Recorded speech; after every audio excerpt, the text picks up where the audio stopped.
Oh, there we go. I was confusing myself there. Howdy, howdy, howdy. Welcome back to Sidetrack, your sci-fi TV and movie channel. Right there, I finished our whole little intro thing, and I didn't put my face onto the screen there. We were almost about to cancel this stream, y'all. Just keeping you posted. Just didn't work out for everybody. Everybody's either doing things. I'm not feeling super duper well. Got just a little bit of a stomach thing going on, but should be fine.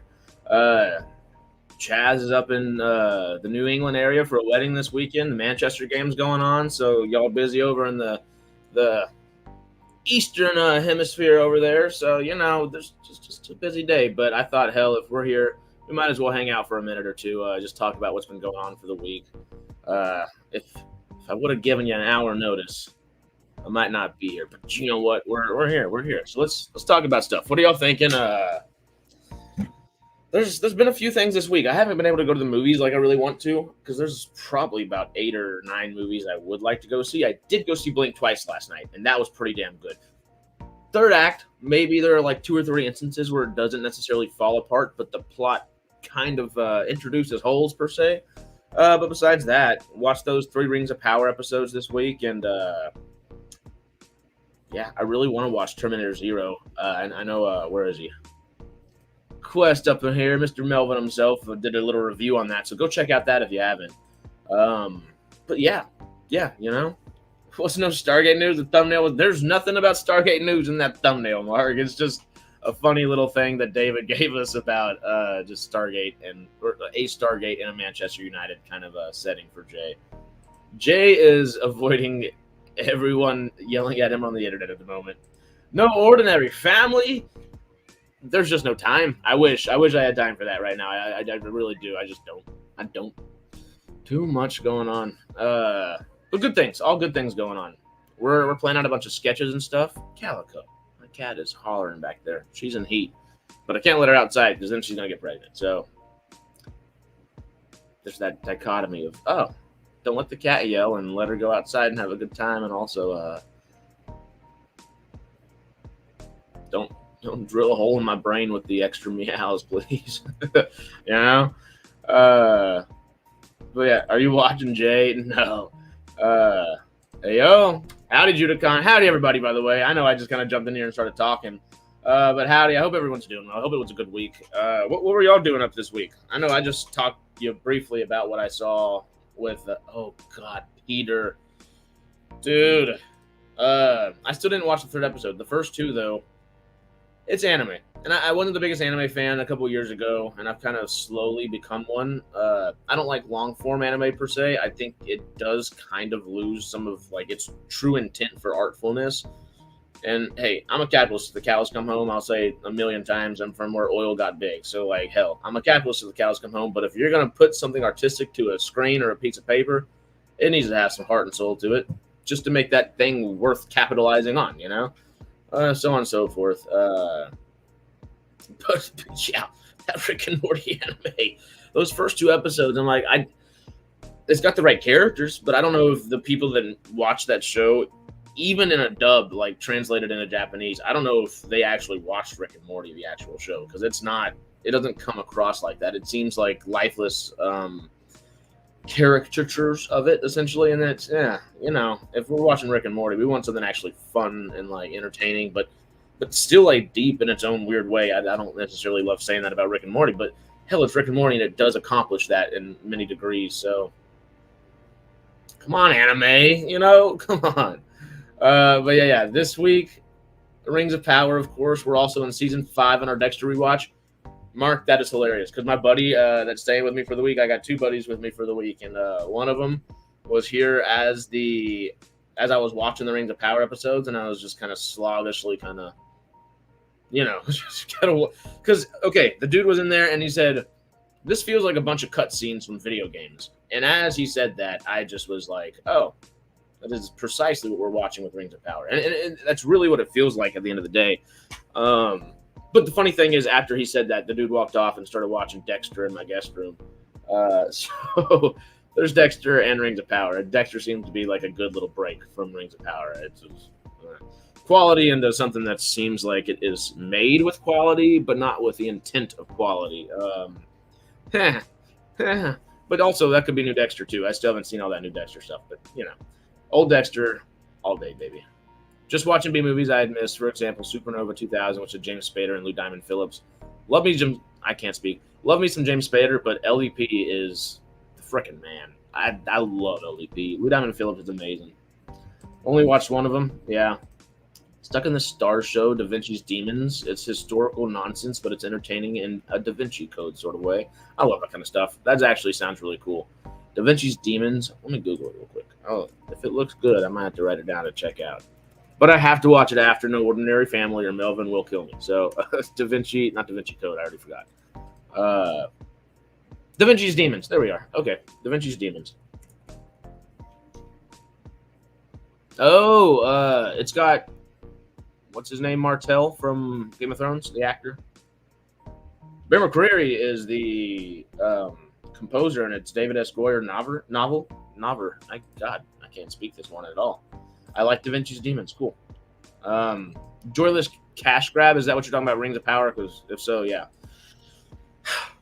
As much of a joyless cash grab as Rings of Power is, there is, and as we just said, Rick and Morty anime is not doing great per se, or it doesn't necessarily have that same kind of heart and soul that you want from that medium or IP into that medium. There is worry for Rohirrim, but also I am excited for it nonetheless. I think there is something there that could totally do great. The Witcher anime was great, so I think that's the thing that gives me the most hope. That Witcher anime was the best thing non-Witcher. It was better than half the Witcher that we've actually gotten as well. So there is hope, but it's cautiously optimistic hope there. Yeah, what are y'all thinking about that? I've taken a break from Rings of Power. I got 10 minutes into episode 2. Yeah. Dexter season 1 and 2 are the best. Yeah, but you know what? I do love me the Trinity Killer. Everyone loves the Trinity Killer, of course. I think season 2 might be 1 and 2. I think are almost the best, just writing wise and everything like that. But I'm just a big fan of Jimmy Smits. He's not the best season per se of television or of Dexter even. I think it's still a damn good season of television, but I do love Jimmy Smits, the guy that played Bail Organa. He's also in Sons of Anarchy and a bunch of other things. But he plays that little like sidekick serial killer in a way in Dexter. It's great. It's great. Howdy, Carrie. Hope you're doing well. Rick and Morty anime. I watched the new 3 episodes of The Rings of Power. They are good TV in my opinion. Good. I don't want to yuck on your yum by any means. I would not agree with you in any means, and we could delve into that if you want to. But hell, I ain't yucking on anybody's yum if we don't want to or don't need to. But that's good. It's good. It is quality television in the way it's made. Production quality is phenomenal. Yes and no. The mostly phenomenal. It looks pretty damn good if you actually pay attention to it, and look at even the costumes from Lord of the Rings film. Yeah, but anyway, it does have its merits that it can stand on. Yeah, so I'm glad you're enjoying it. I hope that I can enjoy it by the end of the season. There are parts of it that I do like to certain degrees. But yeah. Very bored of period sword drama. I don't know. I'm never bored of period sword drama. But you have to do it correctly or it becomes infinitely boring because we've seen a lot of it. It can be very boring, but it doesn't have to be. Rohirrim based on a character Tolkien didn't see in his own work. No hope for it. Yep. That is my biggest worry for it. But also, it's Fran Walsh, Peter Jackson produced at least. There is hope there. But also, Fran Walsh and Peter Jackson are producing the Hunt for Gollum film. And I don't know how I feel about that either. There's a cautious optimism there, and there is a plenty hefty dose of trepidation because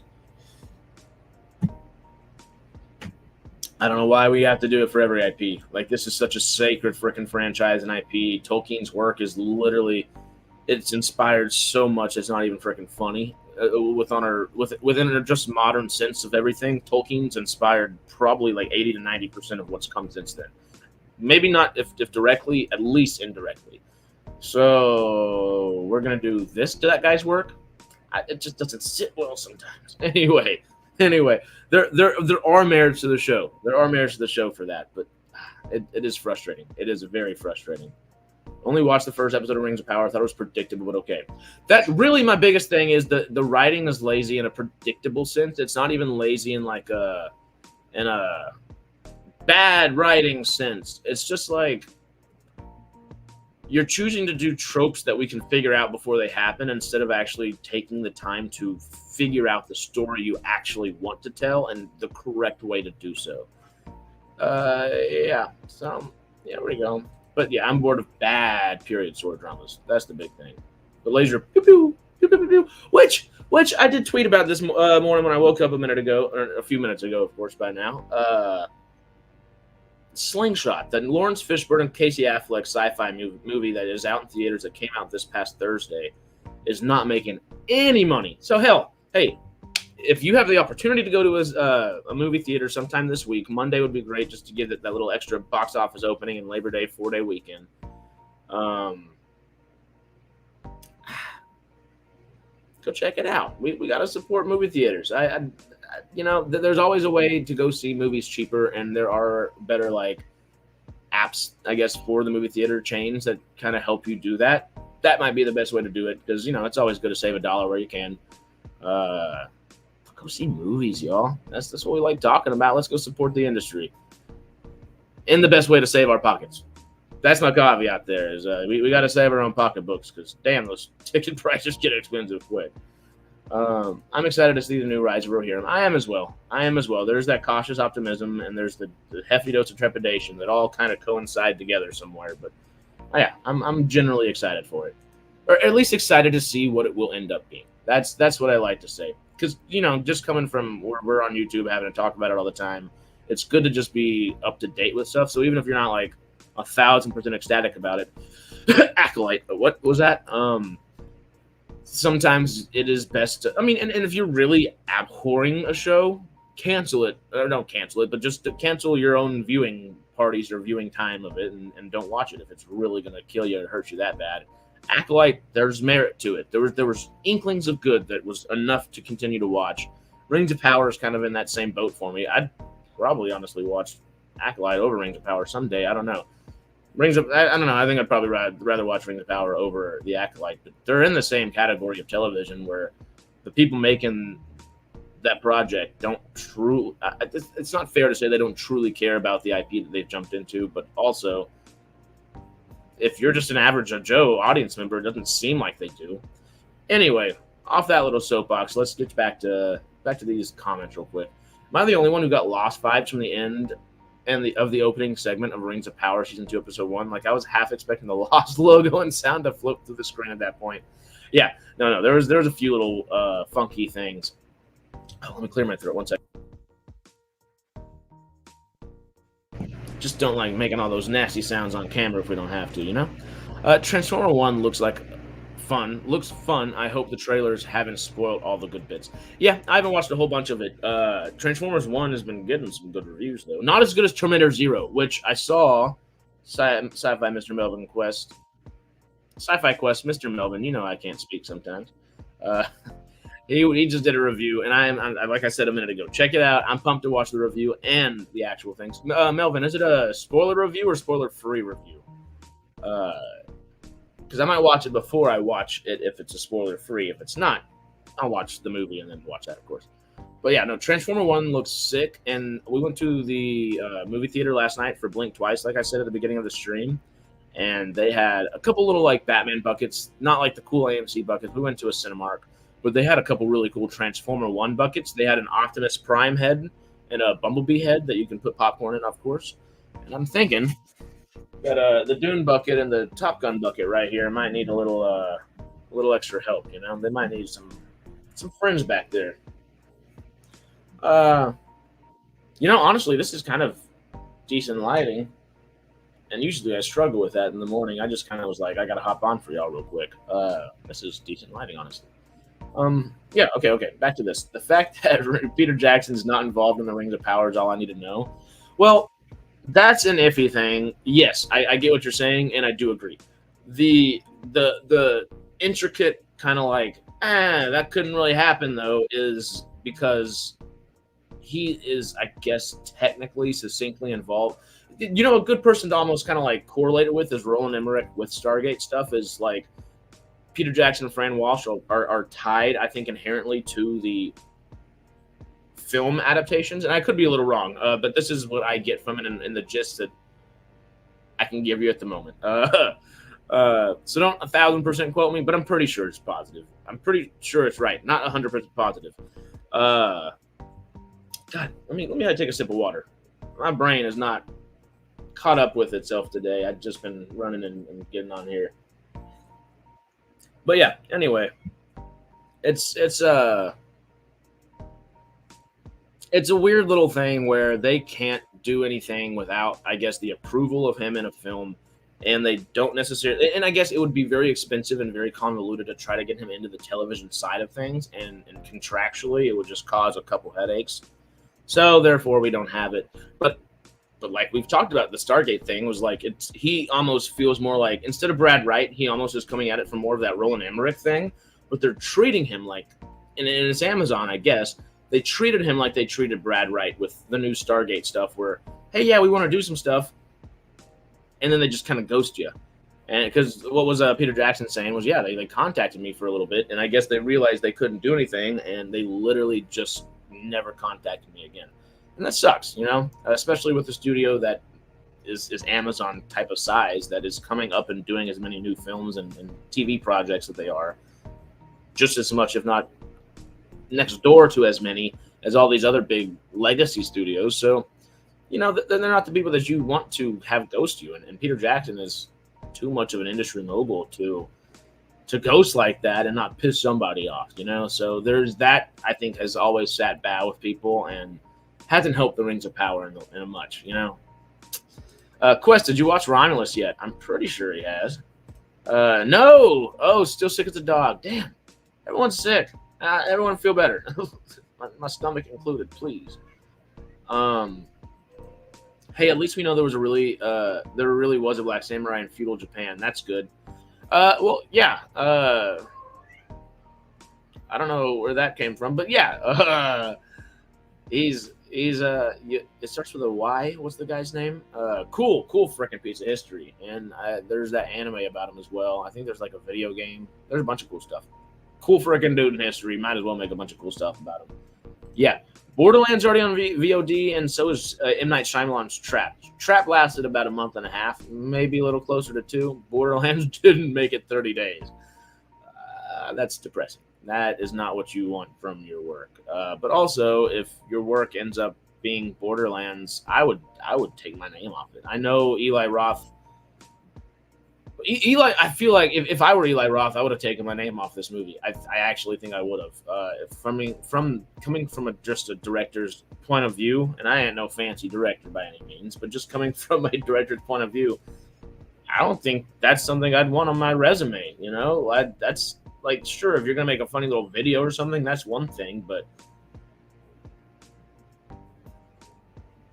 100.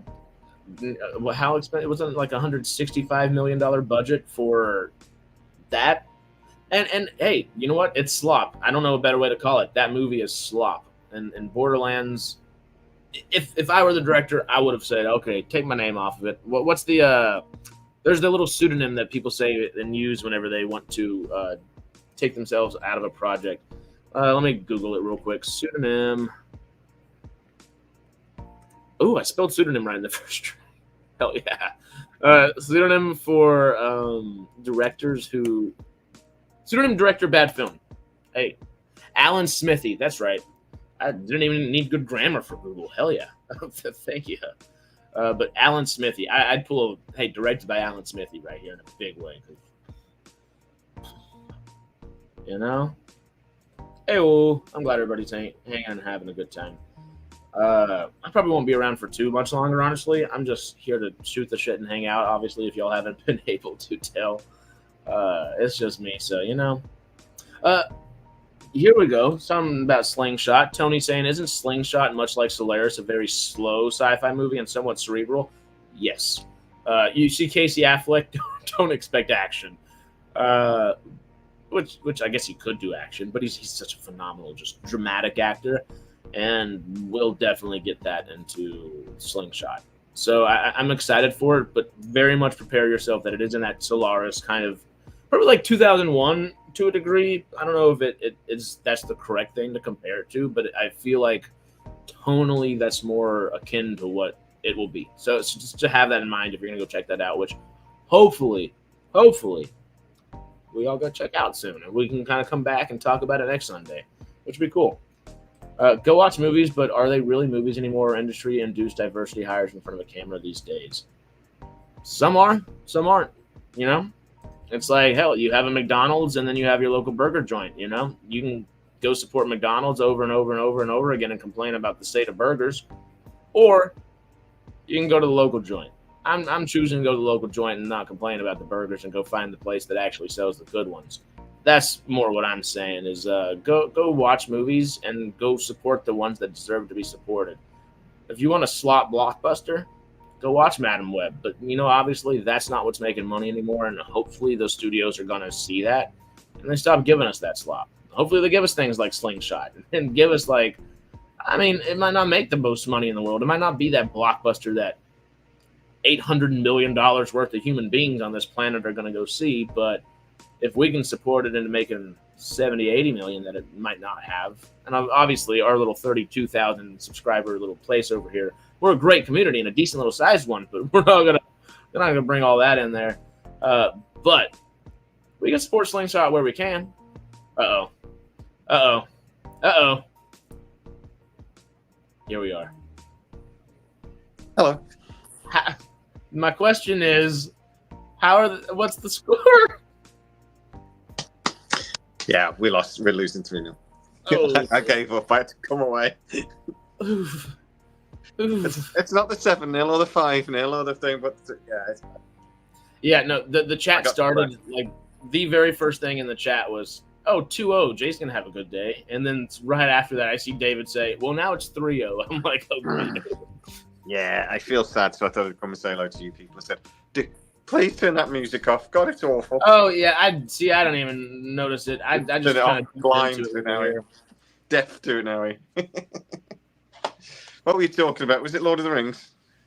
A little bit. We were right there. We were talking a little bit about Slingshot, that new Lawrence Fishburne and Casey Affleck movie. It's gonna be it's sci-fi, but it's like slow. And I was just saying, hey, let's go if we can, let's go support it where we can because it's not making much money right now. But also, I've not seen that yet, but I do know what you're on about. Casey Affleck did that film with Matt Damon though, which is again not sci-fi. How do Chili? Aaron, how do you say? I like Casey Affleck as an actor, and he tends to do quite indie kind of things, and he's quite one of these actors that's quite careful what he does. But I don't know I've not seen Slingshot. I don't think it's out over here yet. I don't think I've heard anything about it. It may be because it came out 2 days ago on Friday. So I don't think it's out over here. But if it's not a big thingy movie, sometimes they don't come over here straight away. Yeah, no, it's not huge. I think it was released in like 1,500 or 1,800 theaters here, so like a medium to big-ish release. I'll check it out.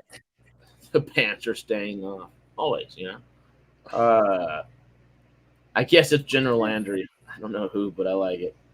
No, yeah, Slingshot looks good. It's gonna be a smaller one, and we were trying to say like, because I said go watch movies, of course, so we got into a little bit of a talk about.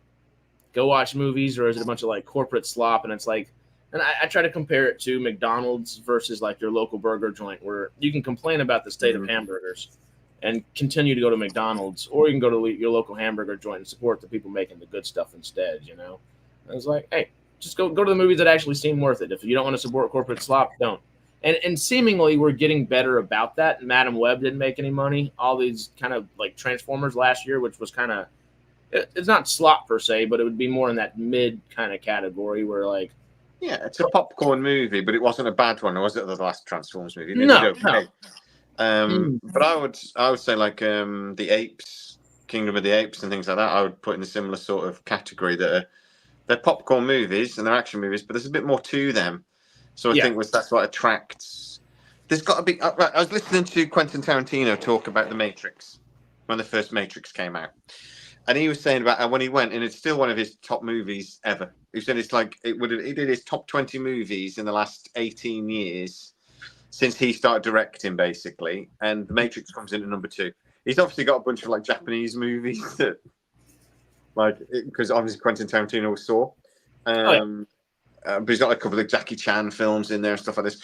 But he says The Matrix. And he says, but because it was before like all the internet spoilers and shit sort of happened, people just saw the trailer and a lot of the movie things and just went, yeah, that looks cool and it's different. And there's something about that that's exciting. The problem is nowadays, we've seen CGI isn't the draw anymore.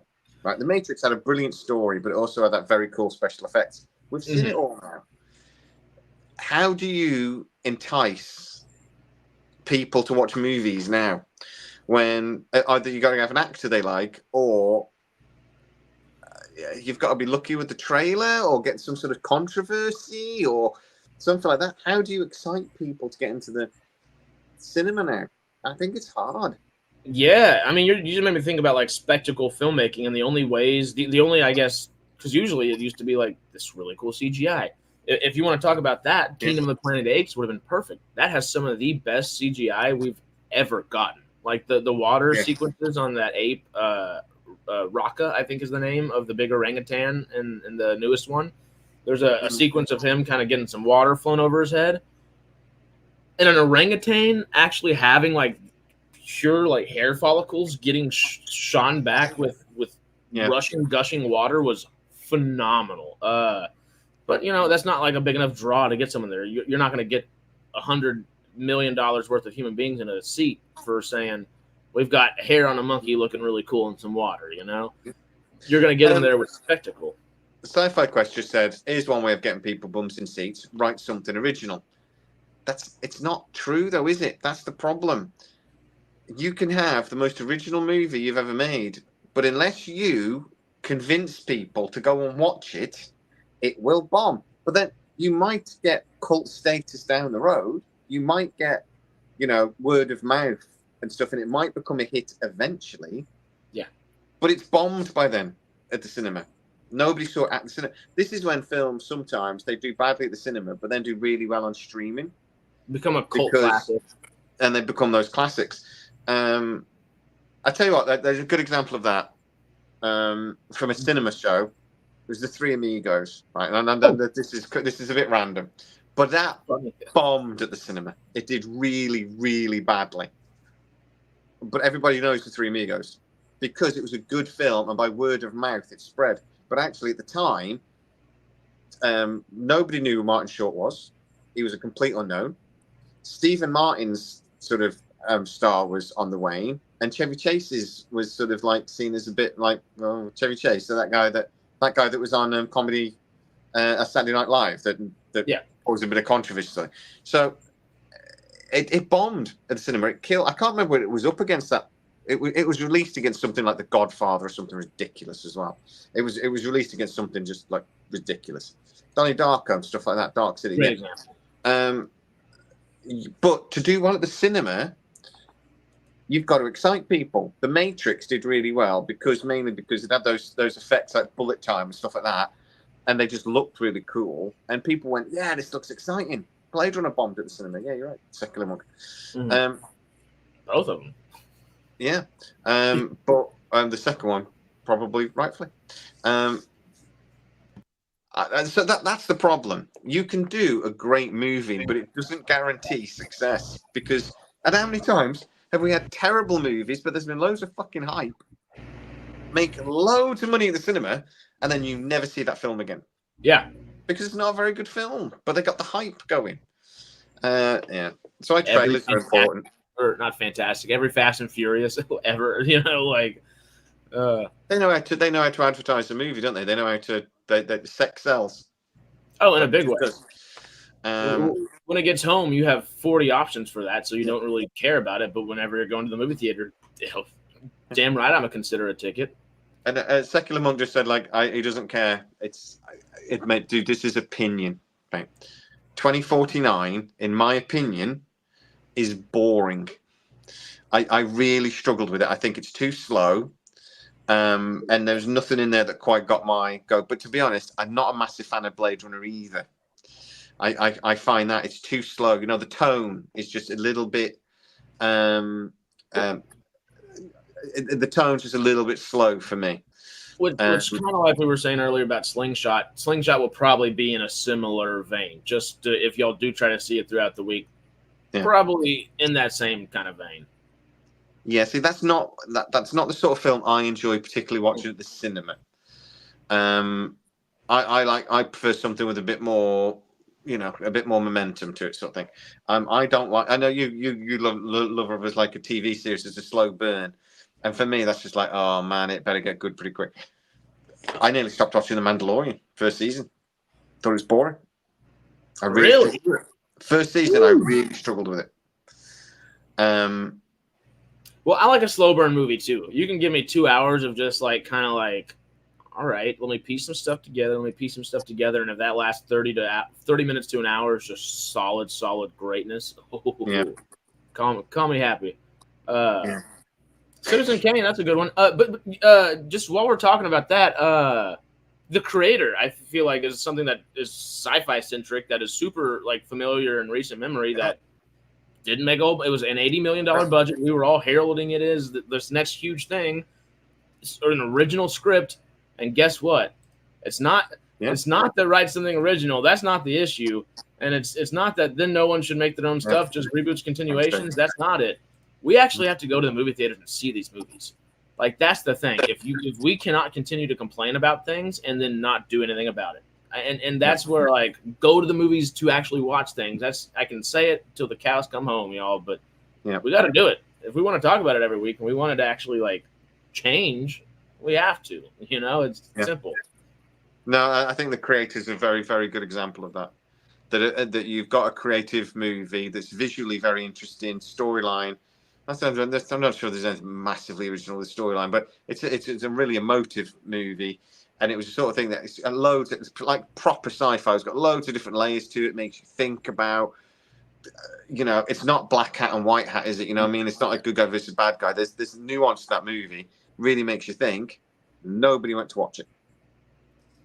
And to be honest, I've watched it again, and you've got to get through the first 45 minutes because it's not, a serious movie. Sorry, it's a very serious movie. Mm-hmm. It's quite hard to watch. You've got to sort of like go, right, I'm watching this, and then at the end you go, oh my god, that is. I suppose it's like going to. It's the difference between going to a museum and enjoying fine art, or going to like a monster truck. Sort of thing. Monster truck might be like, woo, yeah, off your seat, sort of thing, but the art, the art gallery will nurture your soul a bit more. Yeah. The creator's the art gallery that may have like a little monster truck exhibit, like in passing by in like a little part or two, but like somebody will run after you with a stick at some point. And if it's an AI, it might be more feasible. Yeah. But yeah, it's a marvelous movie. I have two brains for movies. I have my popcorn brain, and I want shit to blow up. I don't want the story to really confuse me greatly, and I just really want to just enjoy a fast-paced movie. It's basically my Fast and the Furious brain. I have that brain, and then I have the movie diesel side. The eyes more is my streaming side of my brain. That's just my cinema brain. I like to go to the cinema to watch big special effects, big budget movies. Really take advantage of that big screen, the sound, all that sort of thing. If there's a film that's sort of like emotional or I don't know, I like a good rom-com. Even if there's a rom-com out, I wouldn't particularly be rushed into the cinema to watch it because I know it's going to be streaming in a couple of months, and that's the biggest problem with the cinema now. But I want a bit more from my movies when I watch them at home. I don't want to watch cinema popcorn movies necessarily. I want something that's going to make me think. I want something that's going to give me a bit more, I want characters. I want a bit more story. I want, I don't watch Fast and the Furious movies at home. You just don't.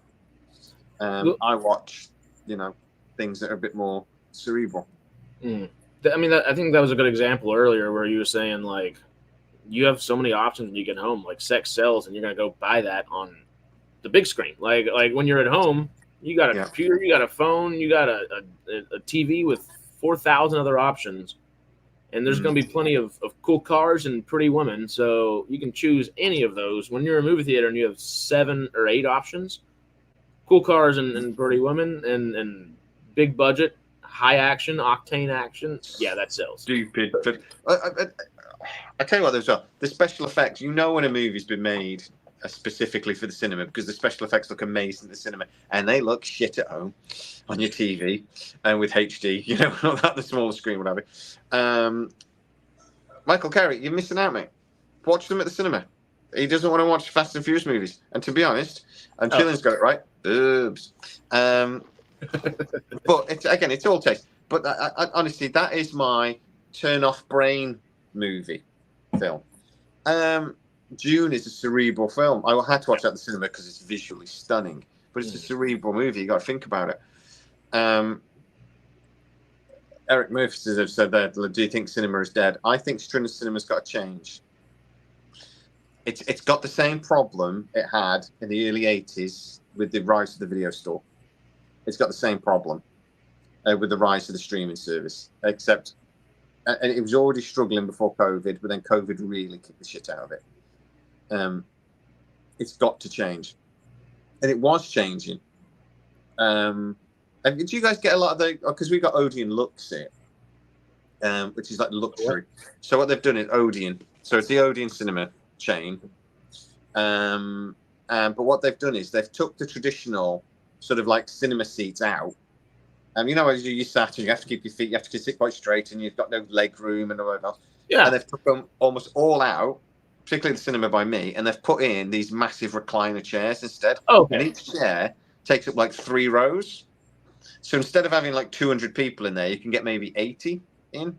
It's maybe a bit more than that. Yeah, it must be about 120, but you'd probably get 300 people in there if it wasn't for that sort of thing.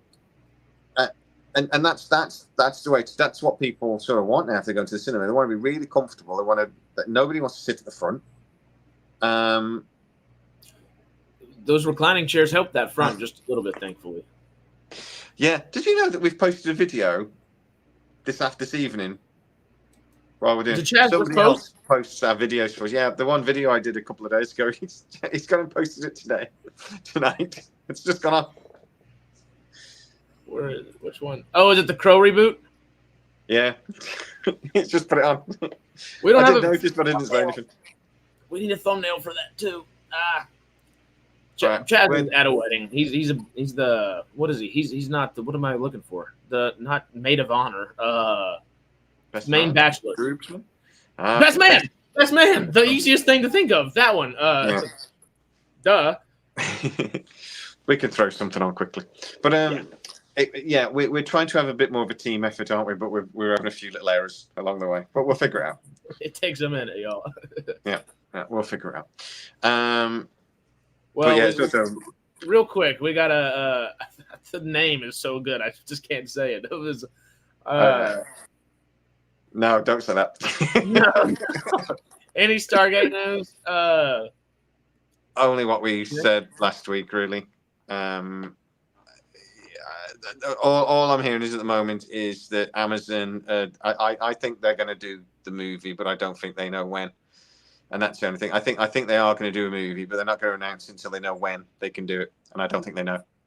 I think their calendar's just sucked up, and their calendar's full, and I don't think they know when they can fit it. So I think that's the only thing stopping it. Do you think Mike Wright just kind of lighting a fire under them is kind of heating that seat up a little bit to make them kind of, all right, if we're going to do this, we need to do it. Stop fiddling with it and actually do it. I think he's trying to make it as hard for them to say no as possible. And I've not heard anything in about a week and a half, 2 weeks since I got that. So I don't know what Amazon's answer was. But basically Mike Wright and his team presented, they didn't just say, I want Stargate, though, did he? He says, I want Stargate and I can pay for it out of my budget, my existing budget. And I know the budget getting cut through them. And they were like, because they were promised like about 30% increase on their budget. And then last minute, they were basically told you're not getting any increase at all. It's not, we're stabilizing budgets. So, I think that's the thing. So hopefully it's made them think that actually, why don't we, that would be great, wouldn't it? They just go, you know what? We haven't got space for the movie anyway. Let's just go with the series. And actually, the guys over MGM Plus have got a plan to do it. They know how to pay for it. So, no, I'm seeing Klopp's messages and I'm ignoring you. I'm not ashamed. It's my team. You should have been ashamed for Liverpool were ashamed for 30 years, but they still were so proud as a supporter. We're going through a bad run. Makes me more proud to wear the shirt, not less. I'm exactly the same as you felt for 30 years before Klopp turned up. So, which real quick, we'll jump back into this. But Freddie Energizer, thank you so much, and thank you on behalf of the 5 Sidetrekkers that now are members, according to you. Thanking you. He's just put out something amazing. Well done, good. Yeah, he gifted 5 Sidetrek memberships to people. You legend. Thank you, Freddie. Sick, man. Thank you. Yeah. Yeah, man, that's cool. And props to Jay for showing up after the game. Yeah, I can't stay very long though because the wife's cooking tea. But yeah, man, football is like everything else. We rib each other, we take the piss out of each other, but your team's your team. It just is. I've actually gone and bought the new shirt tonight because I'm so pissed off that we lost. I'm thinking that I feel like I've got to support them more, It's like, give them money so they don't get because y'all's it's still kind of confusing me. I need to sit down and actually look at how y'all's ranking system works, but because if you don't make enough money or do enough or do well enough, you are at least positioned to possibly be demoted to a different league, right? We call it being relegated. Okay. But yes, it is theory. I mean, it would be something to be pretty bad for United or one of the big teams to get relegated. But at the moment, we are in that area because we've got 3.79. So, you have to support them 3 times as much. There you go. Shoot. Yeah. But let's be honest. I'm just glad. Oh, mate, I'm just glad I'm not a Liverpool fan. Oof. Or a Chelsea fan or an Arsenal fan or anything else. I'm just glad my team is awesome. And everyone else feels the same, don't they? So I think so. From what I hear. I don't hear much though. Well, we got to rib each other. But anyway, yeah, with Stargate, I suspect that's what I think. There's a bit of politics going on. I think there's always been. I mean, we used to speak to Jenny Stiven and people like this. She's about how she's talked about, there's so much sort of arguing that goes on over Amazon between Amazon and MGM, and then there's a load of redundancies. So MGM have lost a lot of the power they had, or a lot of the voices they had. It just keeps going round and round, and there's been lots of problems with the strikes and everything. And this is, but remember, we look at it and go, well, Stargate's a no-brainer. Amazon look at it and go, we've got an entire catalogue of things. Yeah, okay, Stargate's a big part of that, but we've got a million other projects to do as well. And so they don't see it the same way we do.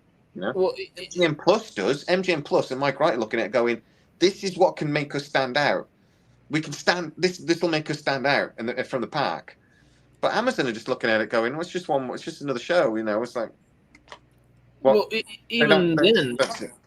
even then, I bet you Amazon still is like, hey, they know it's their biggest cash cow, most likely, besides James Bond. That's maybe RoboCop, but Stargate's still going to probably make more money than RoboCop at the end of the day. I bet you they know what they're sitting on, but it doesn't help that Star Wars and Star Trek fans are as divisive as they are with their own stuff, but it's not the fans' fault, it's the studio's fault. I think Amazon knows that enough, especially with the Rings of Power kind of debacle that is continuing at this point, that, hey, maybe we don't want to jump into that and get ourselves screwed and have an entire huge community of people that are global be pissed off at our company that much more. That's the thing that I've heard from day one. Amazon's attitude was always, if you're going to bring a show like that back, it's got to be done right. And I've heard that a million different times, and we've said that. We've talked about how difficult it is actually to bring Stargate back and do it right. Mm. And I've argued with people, and people have said like, oh, no, it's easy, don't be stupid, it's the easy show. Look, they goes, no, it's not. You're not considering the nuances of this show. This is so easy to get wrong if you That's the do it easiest wrong. part. Yeah. Oh, it's almost like, particularly the way SG1 ended. It's almost like like everything's stacked slightly one way to go. This could go horribly wrong. Mm. They've got to get back to something that feels a bit more like Stargate. Yeah. I don't think it's a guaranteed hit. Like I said, I think 5 years ago it was. I think 5 years ago, Star Trek was doing great. Star Wars was doing great. It was these were the cornerstones. Star Wars was the cornerstone of Disney. Star Trek was the cornerstone of Paramount. Shows like The Expanse are doing really well. Sci-fi was just really strong 5 years ago, and I think that's one of the reasons why Amazon bought it. And they were going to buy Brad Wright's Stargate. They were going to buy it. They were the customer that were behind MGM, going, if you make this show back in 2019, we'll buy it. We will have it on Amazon. They knew it then, but it's a different world now, and just in the last 18 months. But since honestly, from when Amazon bought it, I think that was their thinking. We're going to get Stargate really quick, and then they went in. MGM was a mess managerially; it was an absolute mess, and bleeding money apparently, absolutely bleeding money. But the problem is, Amazon kind of were as well. Mm. They're just spending money like it was going out of fashion. And they made a few massive mistakes, like with Rings of Power, which nobody can argue that wasn't financially a massive error. And it's made them stop. It's made them stop and think. I think that's not my opinion, but that's what it seems like. It's made them nervous about bringing something like Stargate back, because they're like, if you do it, it's got to be right. And I think that's why RoboCop got paused, because it's the same thing. If you're going to do it, it's got to be done properly, or it's too easy to make a bad RoboCop film. I would flip that on his head though and go, it's very easy to make a good RoboCop film, but what do we always say here? Keep it simple, stupid. Yes, baby. Yep. Yeah. But I think that's why I think bringing in somebody like Brad Wright now would be a sensible decision. If I was over at Amazon now, I would be going, I know we've always made this argument. If you're nervous about this now, you bring in somebody that knows how to do a Stargate series. You don't necessarily make him in charge. You don't have to make him showrunner or anything like that, but you bring him in and you start talking to him.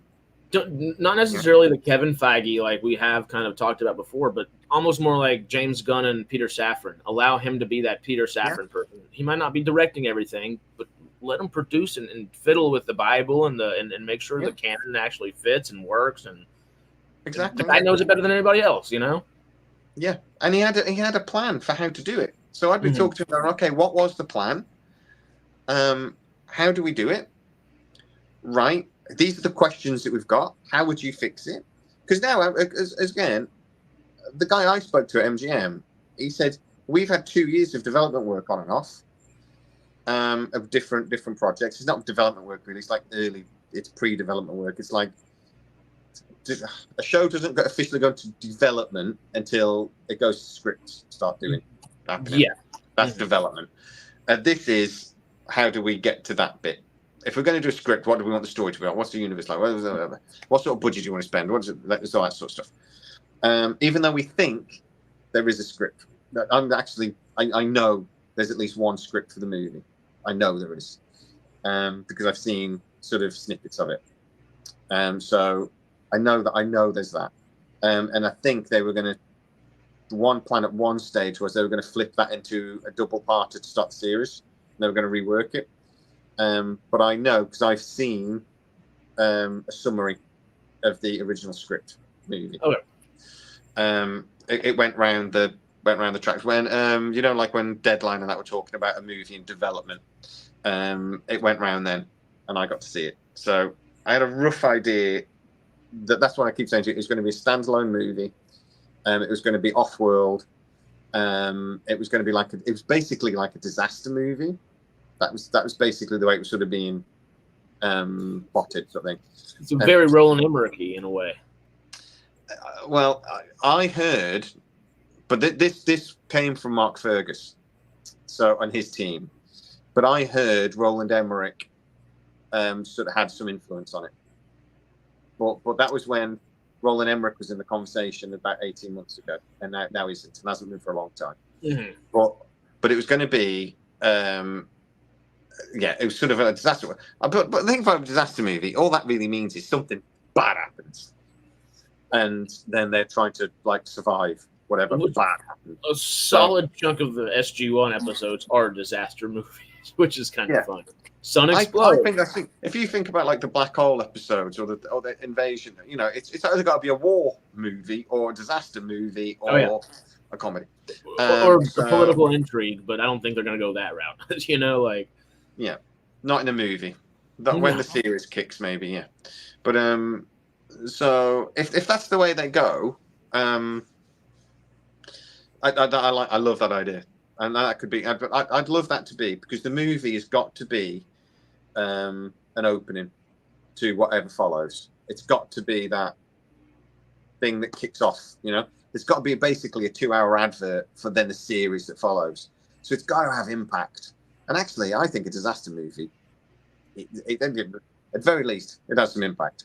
I think that's a good, great. So, but we'll have to see.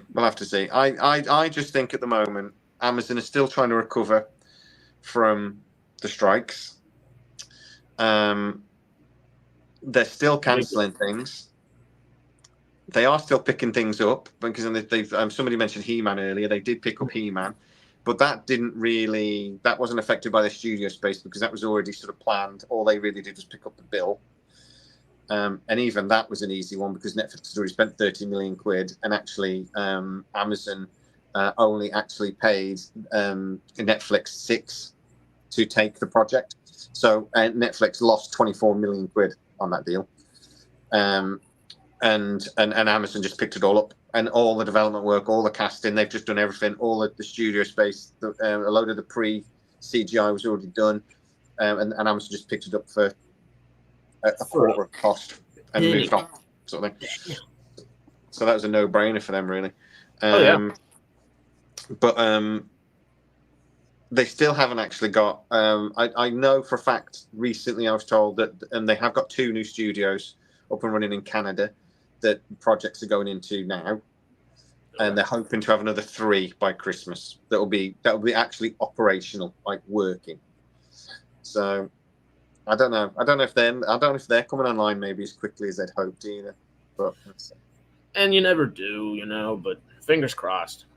So okay, little just food for thought here, just to play around with. Mm-hmm. If there's a way to supersede all of the studio politics, supersede all of the rights issues, that'd probably be money. Mm-hmm. And there's one guy who has a whole lot of money, who does like to buy things up. Yeah. Kind of do things with them. Just for food for thought, because we got a nice little PYH chat up in here, gifted chat. If Elon should buy the rights to Stargate, feasibly, if he were to do that, obviously the likelihood of that happening is very, very minimal. If that were to happen, I guess let's do a couple layers of questions here. As in, would your initial thought be excited or worried? After a week, would you say, okay, well, maybe we could do something with this, or would you further that worry? I guess. My main concern would be Elon Musk doesn't own a studio. If Elon Musk says, I am going to invest, and then goes to Sony or somebody like that and says, I will invest in this if you make this. God forbid, Elon Musk buys Sony. Because Sony aren't doing great at the moment. Sony Studios is not doing great. So if he goes in and buys Sony Studios, right, and then it goes, and one of the things I'm going to do is Amazon, I will buy Stargate off you. And then I would be like, okay, Sony have had a good history with Stargate, and they can bring in their own people, and boom, yeah, it's not likely. If Elon Musk created a studio similar to like Secret Hideout, and then did a deal with MGM, Paramount, MGM and Amazon, to say, right, we'll do Stargate. You're going to rent it to us for the next 5 years, a la Star Trek with Secret Hideout and Paramount. Yeah, okay. But again, he has no. It depends who he brought in to run the studio, because he's not going to run the studio. So he would just be the money man. If he was desperate enough, he loved it, then yeah, fine. I'd be more interested if something like Apple came along and said, we would love to buy the Stargate franchise off you, and we or do a rental, do a joint partnership deal or something like that. That would be interesting, because they've got a studio that could do it. They've got the experience. They've got the money to do it, and they need sci-fi. They need a sci-fi franchise. And they're really not trying to herald Foundation as that, which is shocking to me. But also, I guess it's not Foundation's not that popcorn type of franchise that you get like returning viewers for anyway. That is that cerebral show that people are are wanting that, seek it. Yeah. Honestly, Elon wouldn't make it woke. He's the anti-woke. Yeah, he would probably go in a full-on extreme. It would probably be something Trump would quite like, which I don't want to see. Well, see that you brought up the best point. Is I'm not opposed to it. He's a super nerd. He would love the sci-fi and the science aspect of it. We might actually get some really cool stuff out of it. The biggest issue is which is an issue in a lot of ways, because first of all, if he buys it, there's not going to be someone in Hollywood, most likely, that would herald that vision, whatever that may be. But also, if that's not the case, who does he go to? Someone who's like anti-Hollywood. He'd probably go to like the Daily Wire studios, all that Ben Shapiro stuff. And they've made some decent things, and I actually do appreciate their like space in the film industry now, especially with them taking out some stuff and really ruffling up some feathers. Competition is healthy, and healthy competition is best for a healthy industry. Yeah. So that's good. My problem with Elon or anybody like that is, if you see what he's done with X, he's politicized it. And he might say, "Oh, freedom." He hasn't. He's politicized it. He's swung it violently to the right wing, and if you believe a lot of the stories, a lot of the algorithms now on X are designed to basically support his political views and to push the other views under the carpet. Do you want somebody in charge of Stargate or any of I love franchises if you're going to politicize it? Now, you could argue Star Trek was sort of left-wing anyway, and it is, if we're honest. So it is politicized. Stargate never was. Stargate might be... maybe a slightly ideal version of the government, where you actually get a government and a military that does the right thing just for the sake of it. But it wasn't ever really left-wing. It was bigger picture, maybe. You could argue that. They were like, well, we're the American Army, or we're the American Air Force, sorry, but we're actually fighting for the whole planet here. And that was their attitude, which wouldn't be the attitude. It would be, like the IOA and people like that. That's what it would really be like. What can we get out of this? Yeah. Where's our technology? Well, I love that they had that. Brad Wright knew there would be a lot of pressure from people wanting to make money out of this, but I don't want anybody with an ideological determination that Elon has, and I'm sorry, we'll get a little bit political. Elon sat with Donald Trump and debated with him for 45 minutes or something, and he was up his arse the whole time. There is no way, I believe for 1 second, Elon Musk genuinely believes half of the crap that comes out of Trump's face. I don't believe it. He's too intelligent for an idiot to believe, but it fits. Trump is the figurehead of that side of the right-wing movement. So he pandered to him. And all the way through, you could see he was pandering to him. Elon is cleverer than that. Elon is a damn sight fucking smarter than Donald Trump. But it wasn't a debate. It was a popcorn piece. It was a conversation. They were hanging. That was right after he said I'd have him in my cabinet, and that was discussing after that. So it wasn't a debate or anything like that. No, it was. I will disagree with you on Twitter. Elon has. I know it seems like it. Factually, data analytically, it's far less radicalized than it has been. Like legitimately, Jack Dorsey and Mark Zuckerberg have been talking about recently that they were subpoenaed by the government, the U.S. government, to support people on the right side of things at times. And I don't think it's right from either side.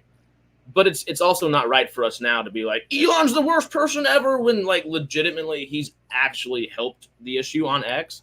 I don't know. I know Chillin's in here not being happy about that as well. But I know someone who I see on Twitter tenfold more than I did before Elon owned it. Yeah. And his name is also right here. But it's literally, I feel like, I don't know. I'm not a supporter. Yeah, well, maybe I'm saying. Yeah. I think it's just maybe because he's helped more people on this planet than anybody else has, maybe ever. And I think by saying though that he's going to, I suppose it's that line, isn't it? It goes, do you ever actually have freedom if you allow everybody to say whatever they think and you don't truth check anything? Well, and I don't think you can. I think he's Donald Trump is I know Kerry, me and Kerry, I just saw a comment a second ago, and we've had this disagreement before, and Kerry supports and you know is a Republican and things. She's in Canada. She doesn't necessarily. Trump. That's not U.S. politics. She's Canadian, so yeah. But I mean, I'm very passionate about U.S. politics, because U.S. politics is world politics in lots of ways. Because unfortunately, it affects everybody. I find him. I dislike him on a personal level greatly. I think he's incredibly rude. When he came over here to Britain, he was incredibly rude.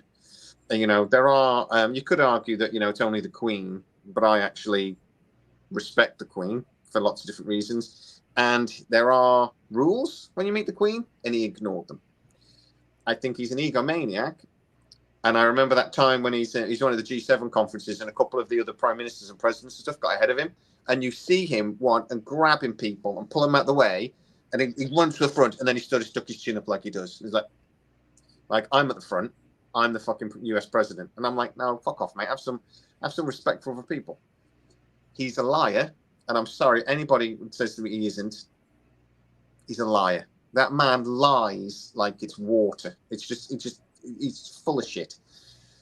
And you know that when Republicans, and lots of Republicans, are coming out and saying this man is dangerous, 75% of his cabinet from his first term have come out and said he is dangerous. One of them come out and said he's an absolute moron.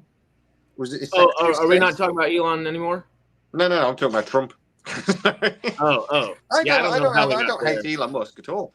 I think he's his politics are a bit he seems to have got more left, more right wing as time's gone. I didn't know he was a right wing sort of thing. I thought he was a bit more sort of liberal than he is. Elon, yeah. Elon's very on paper. He's still very liberal. It's just literally like same thing with Trump. Trump is the most socialist president the United States has ever had outside of Joe Biden. He's the most gun grabbing president. He's the most liberal president outside of Joseph Biden. Actually, factually, no, literally look at the numbers on any of the politics. He's the guy who put the COVID stuff into play. Everything Biden did was continuation of Trump. They're two sides of the same coin, and we always talk about them like they're so totally different. What Stargate is, and it is an idealized version, and it's great, and it's fun for us as an idealized version. But what Stargate truly is kind of scary in a lot of ways, where that is what the right and the left, especially in the way of U.S. politics, every 4 years, it doesn't matter who's elected. The people that are running the CIA, the people that are running the Pentagon, the people that run the FBI, who tell them what's going on, they're literally, they get in office and they're updated. They're not actually running everything truly. They have to be updated on stuff. The one thing about a Trump presidency, everyone's terrified that it's the end of democracy. It won't, because Trump is the laziest president that's ever been in office, ever. And I mean, that is fact. If you look at executive orders, laws passed, he didn't do anything. His administration might have. This whole Project 2025 is a concern because, again, that will be his administration. That won't be him. He wants to play golf. He likes being in power because he's a narcissist. Yeah. But he doesn't do anything. He didn't do anything in his first term. He'll do very little in his second term, except pardon his own crimes. That's the first thing he'll do. He'll pardon himself. It's what his administration will do is a concern. And actually, Trump did a lot of really good things in Trump's administration. Did a lot of really good things. They were acting in the Middle East. They did some really good stuff in the Middle East. He's probably one of the better foreign policy people we've had recent, and that's about it. That's about it. Yeah. But yeah. If you're a big business or you're a billionaire, Trump did very well for you again because he cut a lot of red tape out of business. You guys actually, China had overtaken America 2 years before Trump got in for polluting. China became the most polluting nation on the planet. 2 years after Trump came in, America had overtaken him because he cut a lot of the red tape and stopped a lot of the greenhouse gas emission rules and things that Obama had put in. So your people just went, well, it's cheaper just to pump all the shit into the air and the water, so we'll just do that because that's how big business works. But so from that point of view, Trump was great. But if you like the environment and you think big business should actually be kept accountable for itself, it didn't suit you great. Biden actually very quietly did the job, but his problem was was crap on. He's not a personality. He can't present himself. Kamala doesn't have that problem. She can present her argument. So I think she'll do well. But let's be honest. If Obama could still be president, he would be. I'm shocked Michelle didn't end up running it. He gets on the DNC. He's in the DNC last week, and I'm just like, he's the bomb. He still is. If he could be president, he still would be. But Trump is dangerous only because I think maybe he's going to come in and he's going to go after people that he feels have crossed him. But if he does become president again, we shouldn't worry because he's lazy as fuck. So we should jump sorry, off. Marco, we got into a political chat. We should jump off of that. But one last thing, real quick, on that was, and I hate both sides. I want to. I will devil's advocate both sides 100% of the time because I abhor both sides. That's what I'm saying is like they want the same thing. The red and blue mean the same damn thing. They agree on 85% of their things, and if you look at their voting things, they vote on 95% of the same things. And they really divide you with the 3 to 5% of politics where you're just like, this is an issue, and that entire issue should not make up your entire thing, which is why they do vote on 90% of the same stuff. But just talking about the political opponents, that should not be anybody's brain ever, because literally look what's going on. I do not like Donald J. Trump. Like I said, he's the most socialist person that we've had as a president besides Joseph A. Biden. And that's screwed up the United States. He's spent more, literally, factually, number, data analytics. That's what is happening. He isn't a socialist. So, well, he's he cares about money. Hold on, let me finish this in. He has a social agenda. What's his social agenda? The pandemic is the easiest thing to say there. That is a socialist. What was his number one thing when he came in? And you can't say being against anti-immigration and locking up children is not a socialist agenda. And trying to get rid of Obamacare is not a socialist agenda. Look at, and he didn't get rid of Obamacare. It's still out here. I'm living in California. No, he tried. He couldn't. Sure, but trying doesn't mean it actually happened. Politics, as we're saying, you're blanket terming instead of actually like focusing on individuals. No, I'm saying it was his. I'm saying he didn't do it, but it was his policy. Sure, that doesn't mean he's not less socialist because of that. He tried to go grab everybody's bump stocks and then pretending he's like Mr. Right Wing dude too, and he's literally the biggest gun grabbing president we've ever had, and he's pretending to be right wing. He's a Yankee from New York. He ain't right wing. I know. No, he is a massive liar. And I know Kerry just said Project 25. He said no to Project 25 repeatedly. He also said he doesn't know any of them, and then accidentally found out that most of them were actually in his previous cabinet. So he's a liar, Kerry. I'm sorry, he just is. He's a liar. Yeah, but both sides are. Trump is a figurehead. Trump is a figurehead. He is just so ballsy, which you've got to respect his balls, that he will say anything. I don't actually think he's a Republican at heart. No, that's why I keep saying he's not a Republican. He is a Republican, but he's a powerist. He just likes being in power, and he doesn't care how he gets there.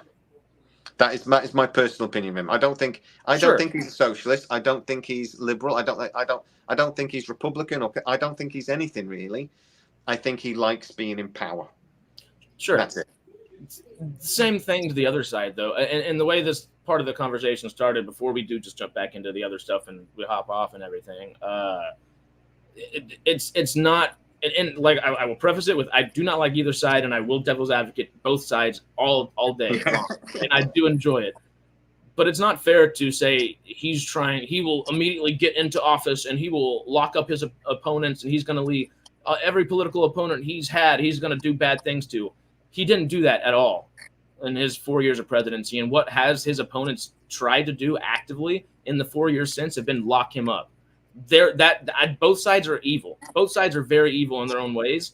But it is not fair to say that about Donald Trump saying that to somebody when they're actively putting him in, trying to politicize or imprison their political opponent. Sorry, there we go. It's just. But I don't. Yeah, but that's not a fair comment to make. No, I'm sorry. It's not fair to say.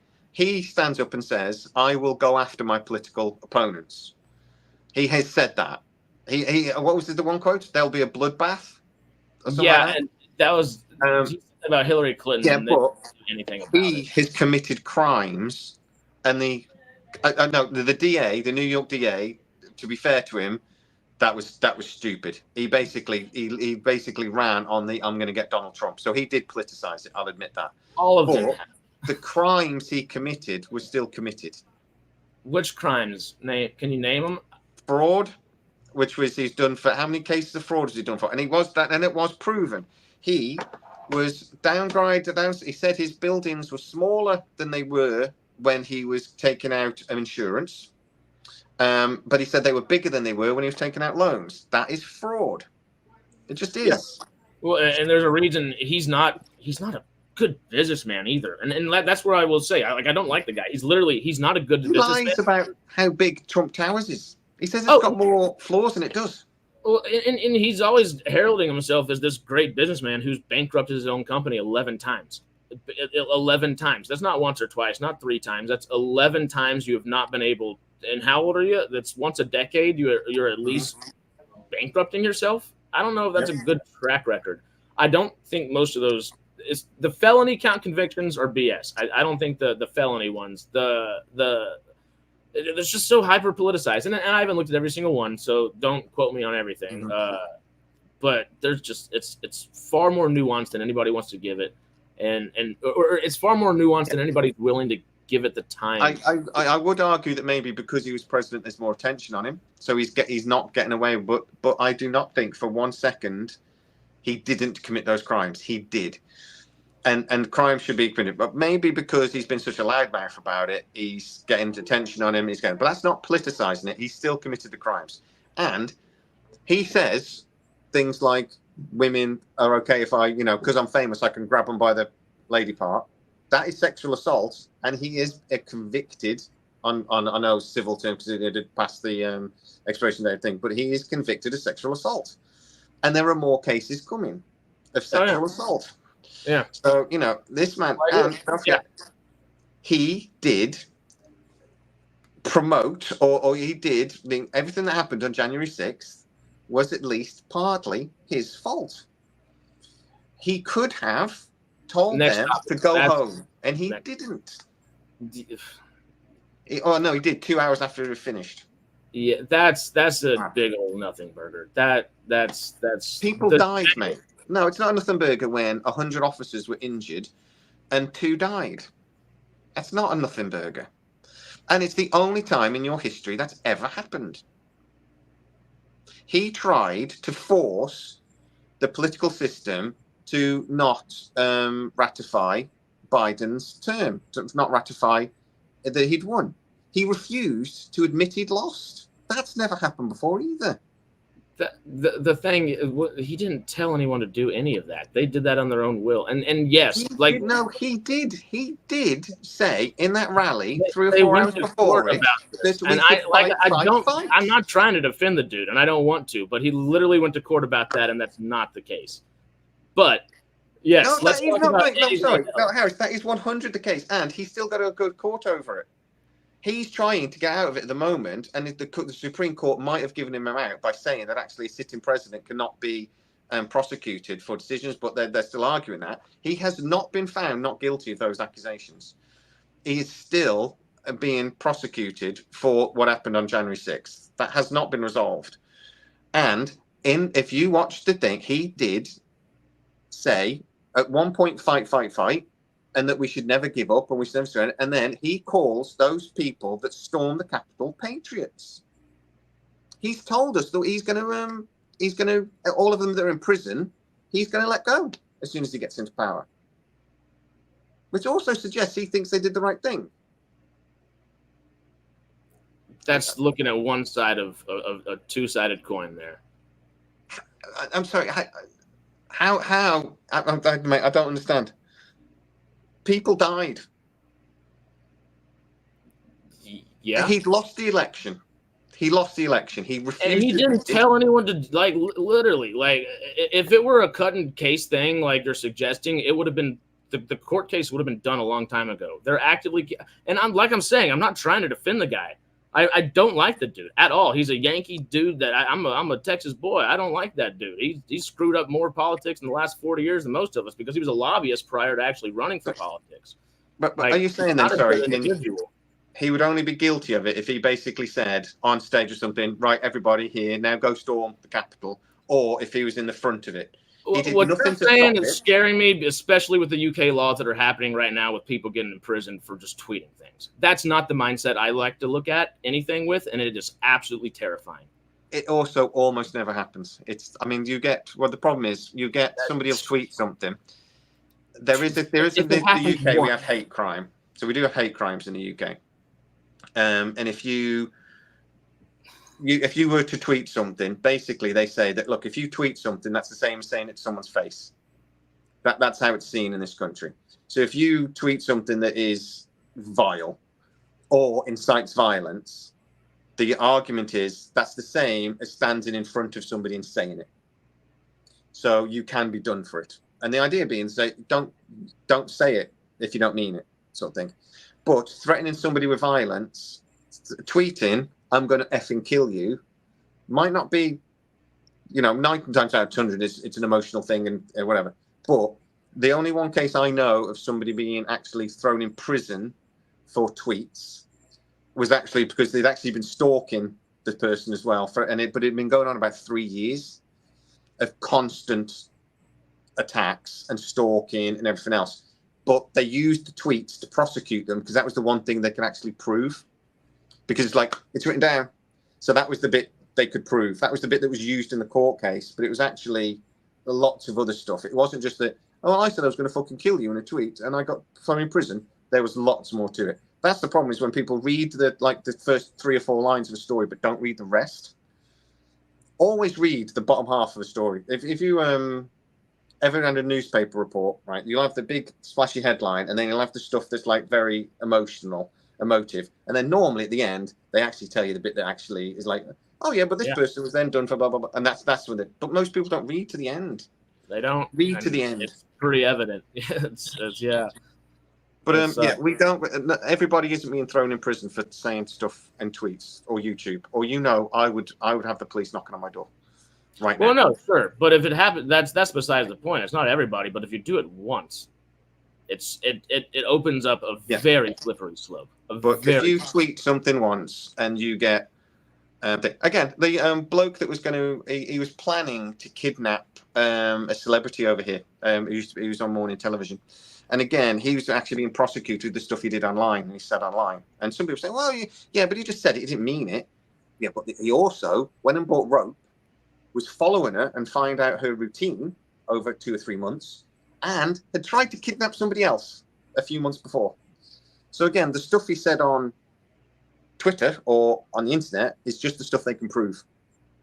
there's lots of other stuff, or they wouldn't prosecute it. It's there's more to it, is what I'm trying to say. There's always much more to it, yes. There always is. What are we talking about? If you say Rings of Power is a desecration of Tolkien, will the UK prosecute you for? Yeah. But I will just throw in there as well. I have political views, and I will argue with anybody or debate with anybody, and I will always listen. But they are only my opinions, all right? And I have very strong opinions about British politics as well. We can talk about that if you want. Ours are just more polite. We at least pretend when we're lying to not be lying. Donald Trump doesn't even pretend. That's my only argument. I'm like, just at least put a bit of pretense in. It's a bit of effort. That's what I'm saying. When you're lying to my face, at least pretend like you're not. British politics, we're really good at that. Oh, yeah. I mean, you just got to look back to Bill Clinton before that and about half a dozen other people before that. Our politics are interesting. Yeah. Yeah. Now, we live in the greatest country on the planet. We actually have relative freedom. America doesn't. American politics is George Carlin is the man to listen to what he's talking about.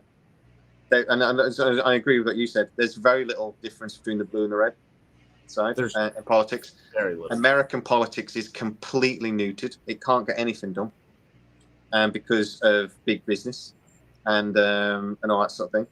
And it really doesn't matter who's president, really, other than he might decide who you go to war with. And he's got the industrial military complex pushing him to go to war with somebody. We haven't been to war in like 5 minutes. Can we battle somebody, please? I'll debate you, Kerry, all day. So the American government is too big in lots of ways as well to actually get anything done. But it was what George Carlin says: the American country was bought and paid for a long time ago. Everything else is just bullshit, and I think that's true. British Parliament is a different system. For example, a good example of this is British politicians are really good at not answering questions. So they'll have a question, and then they'll ask a question in return, and it's something they practice. Because if a British politician gets caught lying here, it's a big deal, and they can get sacked. They can actually lose the job, and they can, senators or whatever, they can't lose their job basically. Can they? They can actually lose their job if they get caught lying. So the general idea is don't say anything. If you never answer a question, you can't get caught lying, and that's a big difference between British politics and American politics. Is that they can actually lose their job. That's not necessarily a good thing. Sometimes, no, it means they just don't. It means they don't necessarily care about their constituents as much because they don't have a conversation with them.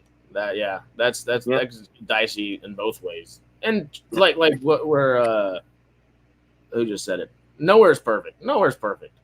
Except Texas, no. but not even Texas. So, but I don't think there's. I think the countries I would live in, if I had a choice, if money wasn't an issue, I'd live in Canada, I'd live in Britain, and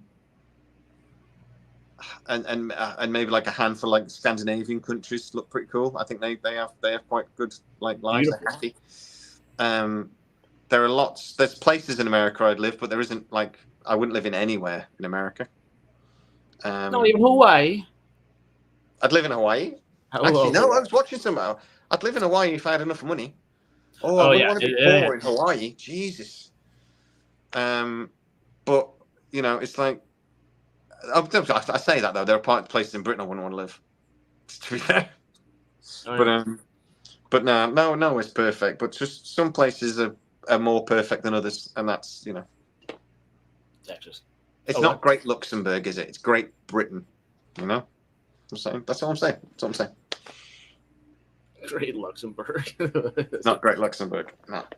That's a Rick Mail joke. I can't steal it every so often.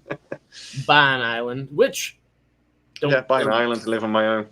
Blink twice, whatever it's called. I almost said don't blink. Blink twice. That Channing Tatum Zoe Kravitz movie. Yeah. That's what he did. It's wild. It's pretty But good. don't get angry at me because we disagree on politics. We agree on Stargate, so don't worry about it too much. And that's No. That's more important.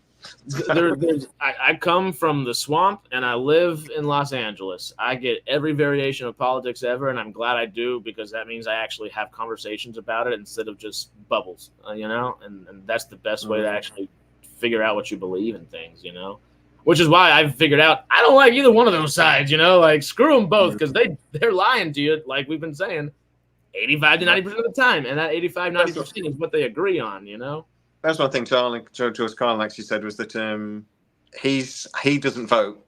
He didn't used to. He's dead now. But I don't vote, so I've got a right to moan. If you vote and you put these people in power, you've got no right to vote to moan about it afterwards because you did it. I had nothing to do with it, so I've got every right to bitch about it. And I actually think that's actually right. I literally don't vote anymore because of that. That literal. I mean, it's not that I wouldn't, but yeah. Beaumont, I'm sorry. Kerry just made a comment about going to the island that Clinton went to. Yes, Clinton did go to that island, but so did Trump. There's a lot of people there. 11 times. He went to what was his name? The guy that suicided himself. Jeff Steinbeck. Yeah, Trump was friends with him as well. Trump once said that Jeff was a really great guy and he loads lots of lovely young girls that are really great. So Trump was just as knee deep in that. He did, Kerry. He did. Go and Google the Jerry Epstein Trump quote about him being a great guy, and Jerry Epstein knows lots of young girls. I'm telling you, it's true. And he did appear on the manifest. He was on his plane and he did go to the island. Sorry, he just did. But so did lots of other people in power. Because, weirdly, men in power like young girls. Crazy how that works, isn't it? What? Yeah, I know. Jerry Epstein he made a lot of money, basically, by just appealing to people's absolute lowest denominator. No, this is, okay, we need to get off the politics, but that is completely inherently false. And that's a very ignorant thing to even have the thought prop into your head. I'm sorry to even say that, but like that's no. You mean people have to just exist? You think if people don't vote, they don't have a right to do anything? They just exist? Yeah. I would say what? I actually think you should vote.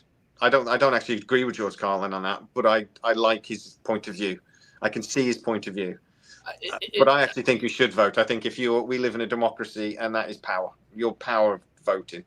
But I don't know how much good it does. Exactly. In 99% of the time you're voting, it's perpetuating BS. And yes, my mother will tell you to vote one way or another, but yeah, no, I would agree. I think we should vote. I think if more people voted, we would at least have a representative parliament. But more importantly, I think MPs would be more. In this country, old people vote, right? So weirdly, just before the elections, particularly old people vote Conservative, which would be your version of the Republicans. They're more that side. Old people vote. So just before this election, they promised like pensioners like triple lock thing and no tax on your pension, about all this stuff that was never funded. They never had knew no clue how to pay for it because old people vote. It's like, so if we all voted, if everybody voted, yeah, I just think it would be better because they'd listen to everybody. They'd care about everybody if everybody voted. If everyone votes, though, see, representative democracy and democracy are very different, and that is where that kind of gets confusing. Because if 70% of people don't vote, like Melvin just pointed out, which they don't, and sometimes it's more than that. No, our last general election was just under 60%. It was 58%, I think, voted. That's not like 42% of people didn't. It's like, yeah. I mean, yeah. We normally have about 70-80% turnout normally for a general election. Yeah. So yeah, I mean that I don't know if that's a true democracy, but democracy does not work if not enough people vote. That's inherently false as well. Just literally any political system, if you're actively living in it, you're participating in it. If you're paying Mm-hmm. for certain things, if you're paying taxes, you're participating in that democracy. That's what I'm trying to say. That like that I don't mean to be rude by saying that I was ignorant or anything like that, but it's a blissful ignorance and a willful ignorance. That statement and that thought process it's no. They're just existing does not mean you're not participating in anything. That actively means you are. Like just existing is participating in your politics essentially. Sometimes it sucks. Yeah. Harris is leading in the polls, by the way. Oh, there's a bit of an argument going on. Harris is leading in the polls.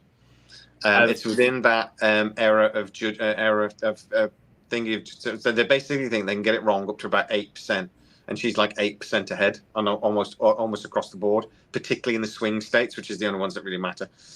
So I thought y'all were talking about me. I thought I was like, I have my stripper pole in the other room. I'll go hop on for a couple extra points. So statistically, it's a tie in the swing states at the moment. But that was like only those polls were done like 2 weeks after this was announced. The expectation is that she's going to take the swing states. The expectation at the moment, unless something horribly goes wrong, she will be the next president of the United States. You heard it here first. Whether you like it or not, I think it's going to happen.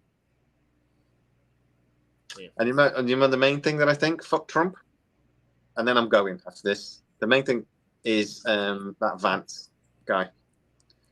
He messed up picking that guy as his VP. Yeah, that guy is interesting. Let's not end on that. Let's end with actual rings of power or something like that. Let's Okay, you got me 2 minutes because I was supposed to be on here for 20 minutes. And I've been on here for over an hour. I didn't want that part. We could have been talking about the things we wanted to talk about. I know. It's the only thing that won't anger people. If you have these conversations, you're going to anger half the people is the problem. And yeah, but like I said, these are political views, and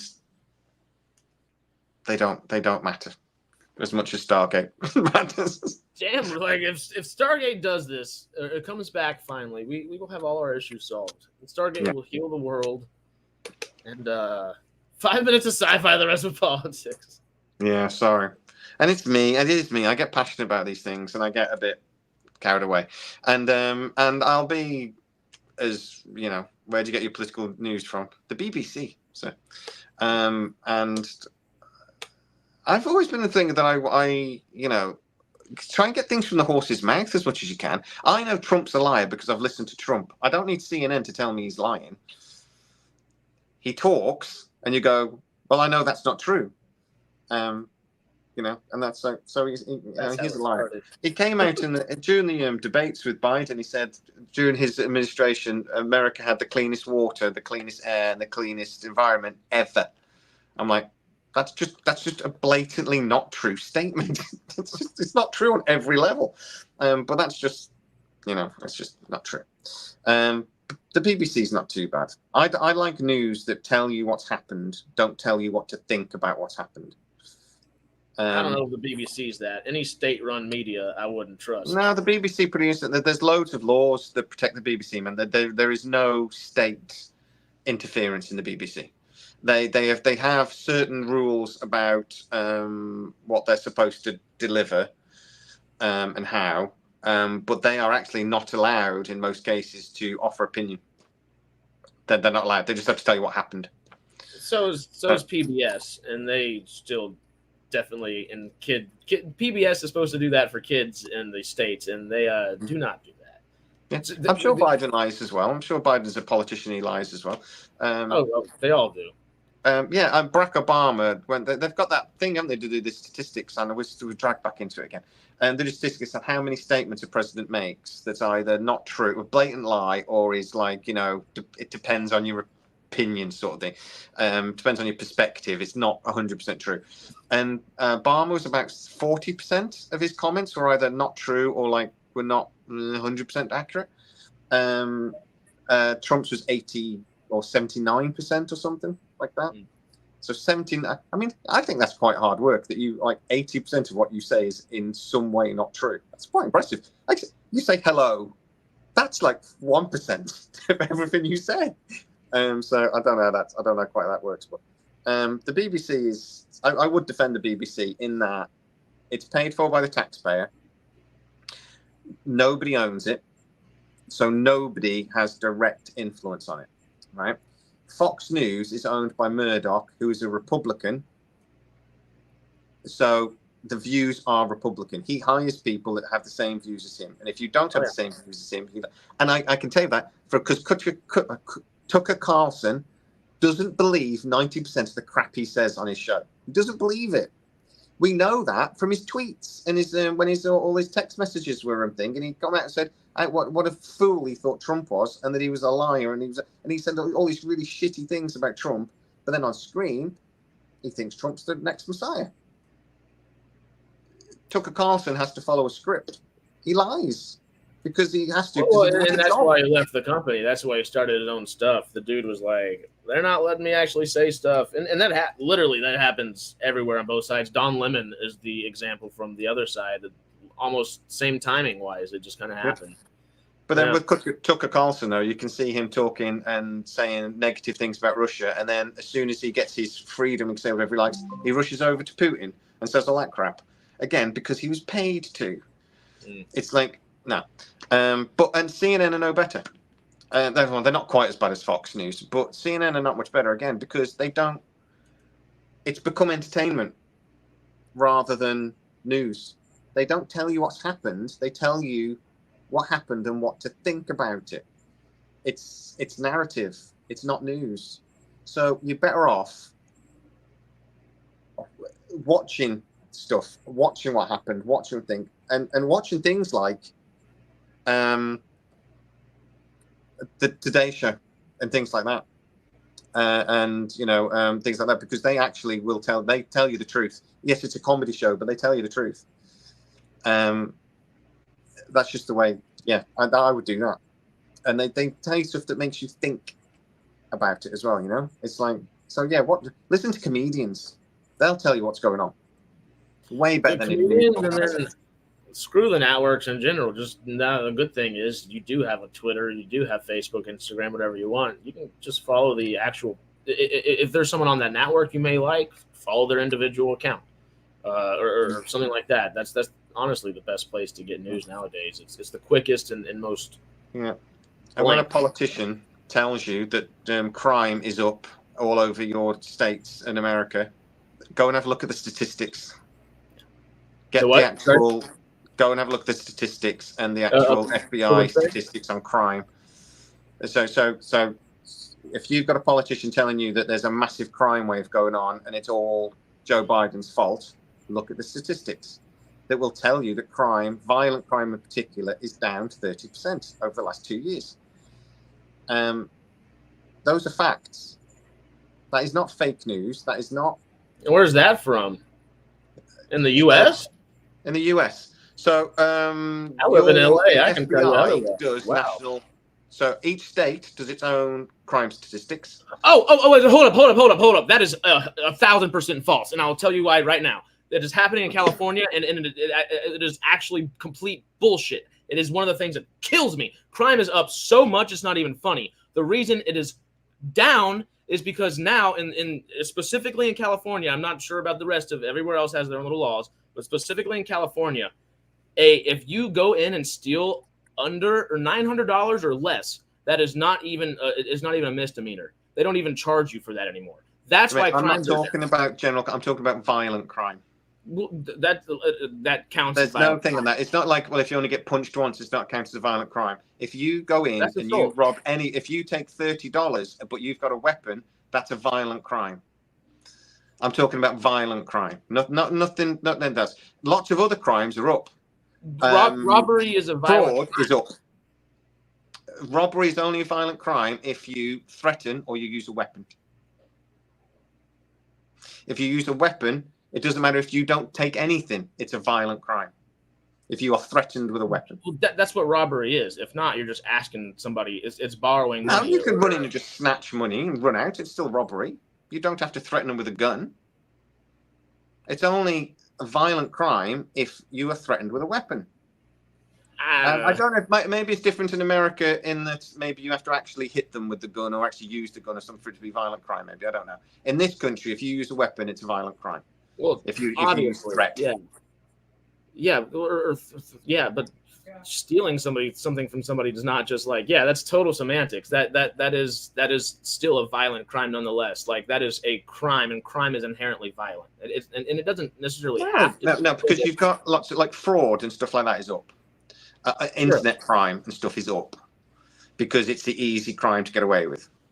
Weirdly, bank robberies are down because it's impossible to rob a bank. So yeah, that's not a really statistic that makes sense.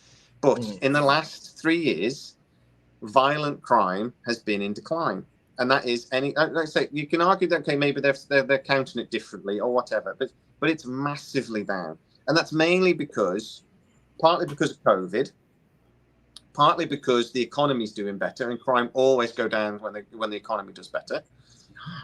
It's not. Generally speaking, if you look at generally trends, mate, if the economy's doing better, crime goes down, and the economy in the US worldwide is currently doing. It was on the up under Trump for the first 2 years, but worldwide it wasn't anything Trump did necessarily, but the economy was on there. Then obviously COVID dipped it, and then now it's recovering, and we're on an upward trend again. This is all recovering from the bloody housing market, from 10 years ago. We're steadily recovering out of that. But as crime does generally go down, and particularly violent crime, muggings and things like that, when the economy is doing better, and the economy is doing better. But that's like worldwide, the economy is doing better. It's not doing better in the U.S. And well, again, statistically, it is. Same thing. You can change those statistics if you classify something differently. I will say that literally just to put it in perspective, I mostly am carnivore. I should be eating a little more specifically carnivore right now. But when I was losing weight, I was like, I moved out from Texas to California. My friends were like, oh, you're going to go vegan. I was like, no. Let me do the exact opposite. So I get a butcher box once a month instead of going to the grocery store. It saves me a lot on groceries, and I get a good cut selection of meats, certain amount. And whenever I do go to the grocery store, I can kind of gauge, be like, okay, well, this is how much I'm actually saving. I'm not the only person to notice it, because I'm definitely not going to the grocery store and getting an individual cut per price. Individual cuts per price of meat right now are threefold what they were not last year, 4 months ago. No, and I get that, and there are massive problems with inflation on certain things, and there are also massive problems because global warming hasn't helped. We've got, like in this country, apples have had a crap stock again. They're just awful. And meat again, because feed has gone up, has shot up, because it keeps failing. The crops keep failing, so it's rarity, so it costs more.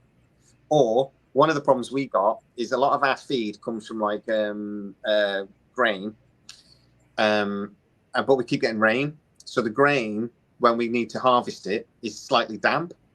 So what you have to do basically is put it in these massive warehouses and dry it out, which is fine, but it costs more. So it's things like this. So global warming is having an effect.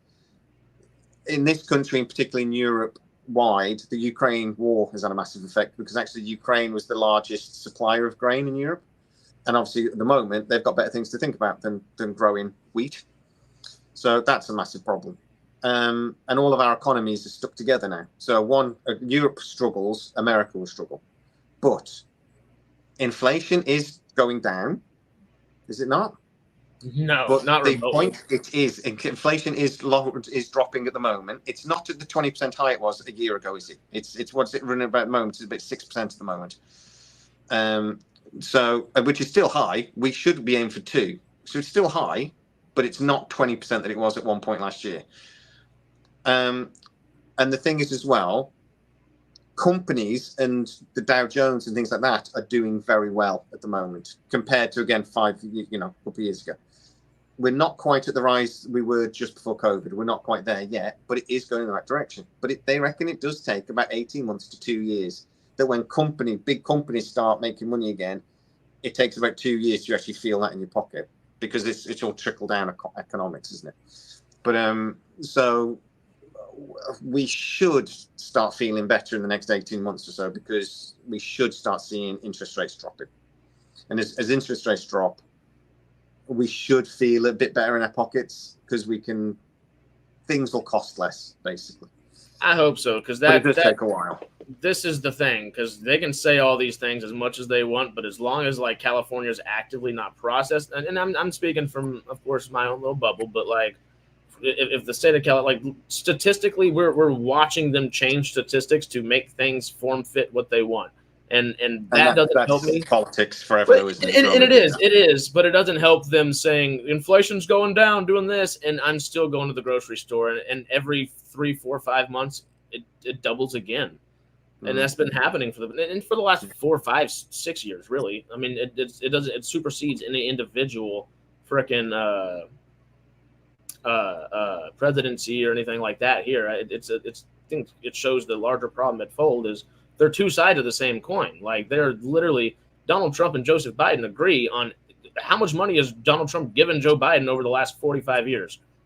A lot, a lot. How much money has he given Hillary Clinton over the last 45 years? Even more. How about Bill? Even more. And you want to go into that other, they're all the same side. Like they can scream and yell at each other on camera all day and then go behind closed doors and shake a hand. Like they want us to be aggravated at each other, you know? Well, this is, I mean, again, it's the world we live in, to be honest, that the more we argue and the more we run around, the more the people that are actually in control love it. Because, I mean, again, politicians, the president, all these people, they're not in control of the country. What is it? 6. This is, again, why I defend the BBC, again, because if it wasn't for the BBC, it would be owned by one of the 6 major companies. It would be owned by Murdoch or Disney or somebody else. And, again, it's just those 6 companies, which we don't want. At least the BBC stands alone. Even with corporatism and yes, Rupert Murdoch and everybody else, they're bad. Like there's no doubt about that. But there's one entity, government funded and paid for, and we're just talking about how government likes to change statistics to form fit what they like to do. It's just politics, and it happens no matter who's there. One form of news source that's supposed to be your main news source. Of course, there's others, but your main news source, the only one. That's just not a good idea, especially if it's state funded. I feel like that it's a lot better and more applicable to go seek out information elsewhere and try to actively find that it's scary. One source of information coming from one place is that's terrifying. I always think you should watch Fox, watch CNN, and then smash it, and then you think, right, okay, what made sense of that? What made sense of that? And then may form your own opinion. But also, you look at the statistics, but you've got to look at where the statistics come from, etc. as well. But you've got to understand statistics. You know, people jump on things like the COVID deaths, and they go, "Well, you've got to if you die within 48 hours of having COVID, then you died of COVID." How's that right? It's more complicated than that. And also, how many people are dying within getting? You know, statistically speaking, it's very likely that you died of COVID. They say, "Oh, but somebody walked out and got run over by a bus," but they got knocked down as dying of COVID. Because yes, they did, because they've got so many cases. They just need to record it somehow, and that's how we record things. That's how the statistics works. But that is an anomaly, and statistics are this thing that what you do. The way I described, the way it was explained to me once is, you imagine you've got a golf ball and you've got the 7-iron and you're hitting the ball. Those every so often you'll hit it perfectly and it'll go miles, and sometimes you'll dink it and only go a few feet. But if you keep doing it, what you end up doing is a bunch of balls will be in one place, and that's roughly where you can hit the ball. That's the truth. That's where it is. You're going to have outliers, and you'll have stuff that you have zings off left and right and bloody all over the place, but there'll be a concentration in one place. That's how statistics work. You get ridiculous results of things, but you get a consensus. That's when we do. So let's say global. You see climate change statistics. Engineers saying, "Oh my God, we're going to have 11-degree increase." Now, one study come out as 11 degree. 99% of them say 1 to 2. So you go with the 99%. You don't go with the one that has come out with a completely different result for some reason. That's how statistics work. So that's what you've got to take the generalization, the average, your median, the average sort of thing, and that's how statistics work generally. So what I'm trying to say is, when you get statistics about crime statistics, yes, okay, they might record things differently. I tell you what, it's another good example of that. they started to record how they record autism in the UK a few years ago. And they realised actually that a lot more people had autism than they thought before. They thought these other conditions were something else, and they realised, oh no, it's autism. It's one umbrella term. So they changed how they recorded it. So all of a sudden in the UK, we had loads more people with autism, like overnight. But it was nothing to do with, it was a medical thing. They medically realised that something was different. So, and they started doing it differently. But it was about the same time the MMR jab came out over here. And some doctor went, autism's gone up, and the MMR jab's just come out. The MMR jab must be causing autism. And people went fucking nuts. And it wasn't true. It was simply a statistical anomaly sort of thing, because they started recording it differently. But if you understand that's what happened, the statistics make sense. But if you just look at it from the outside, you just go, well, there's a massive spike in autism. Why? Because you need to know why. I know crime figures in here is the same, that if you get burgled, they don't investigate at all, because it's just too many. They just don't have the resources. So they've decided at some point they just won't bother recording it anymore. But violent crime still gets. Well, like I say, I don't know what they. But as a damn burgle sounds, yeah, that sounds a little violent. But anyway, if I come at you with a baseball bat, I don't have to hit you with it for it to be violent crime in the UK. Just threat is enough for it to be classed as a violent crime in the UK. Okay. Which might be a bit different in the US. Yeah. Anyway, let's finally. I didn't drink the Kool-Aid. I've just got an opinion. I'm sorry, but it's my opinion. I can back it up though, yeah? Good afternoon, Norm. Yeah. I'm not just talking shit though, am I? I'm backing it up with information, which is why I annoy people sometimes, because they say I have an opinion that's different to somebody's, and they say, well, why do you believe that? And then I tell them why I believe it, and that just annoys people more, I think, sometimes. Because I'm like, I can back it up. And you can check what I'm talking about. Anything's false, tell me. But it's not. So what do you think about Rings of Power this week? I thought it was shit. I thought it was the same as the first season. I thought it was too slow and a bit boring.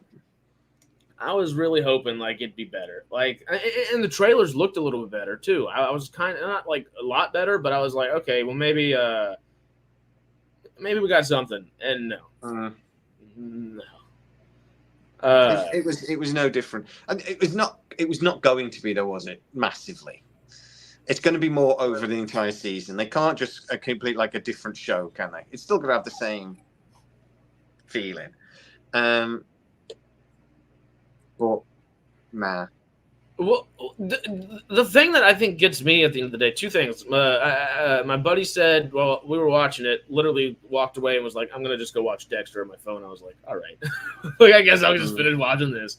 But before he walked away, was like, this feels like we're watching cutscenes in video games. It doesn't feel like an actual like scene going out. It feels like, da-da-da-da-da. This happens and cut to black. Fade in. Cut to black. Fade in. And literally, as he said it, like, it happened 2 or 3 different times.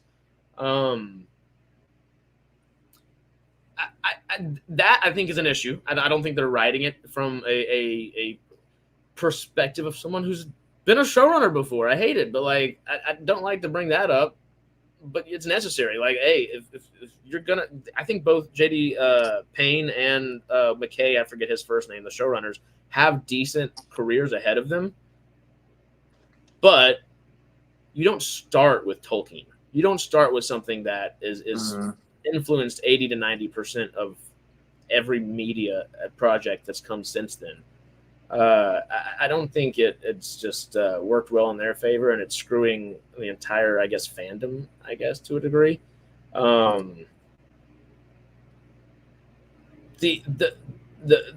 biggest, I feel like, screwing the pooch for the season so far.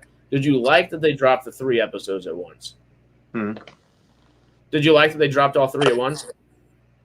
Didn't bother me because I didn't watch the first one, and I think I'm not motivated to watch the second one at the moment.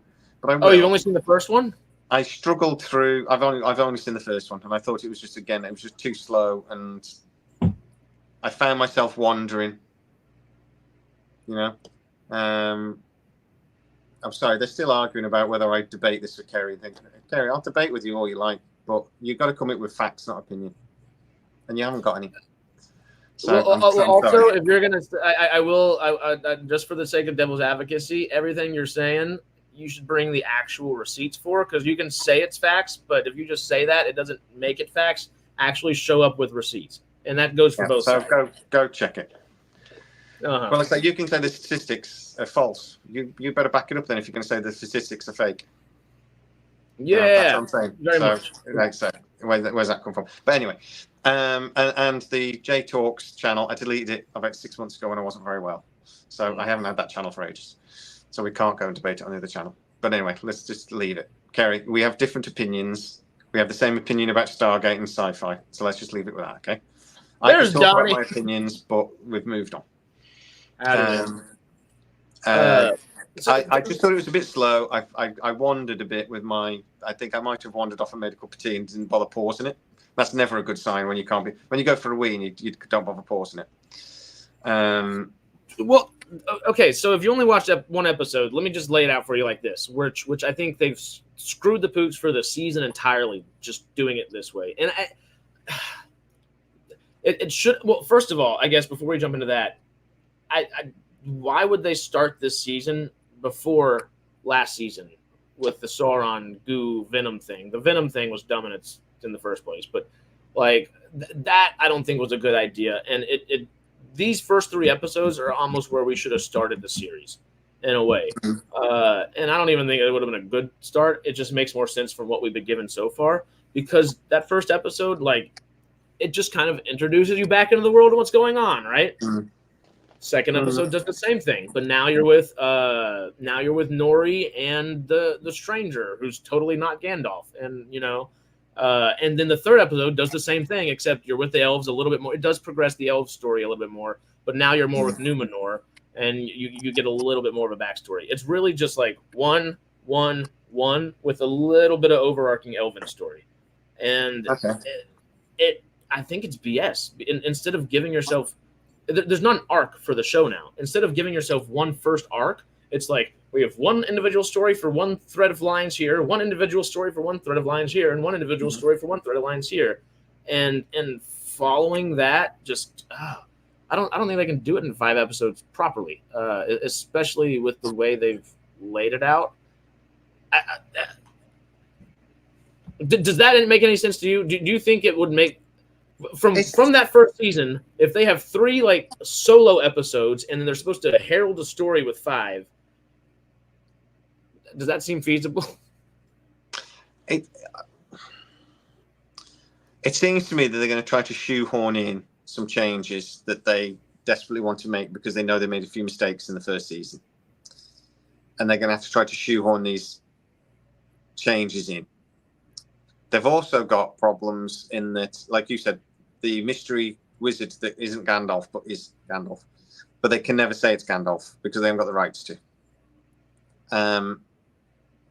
That's going to be a problem long term unless they then decide that it won't be Gandalf, because they're going to twist it.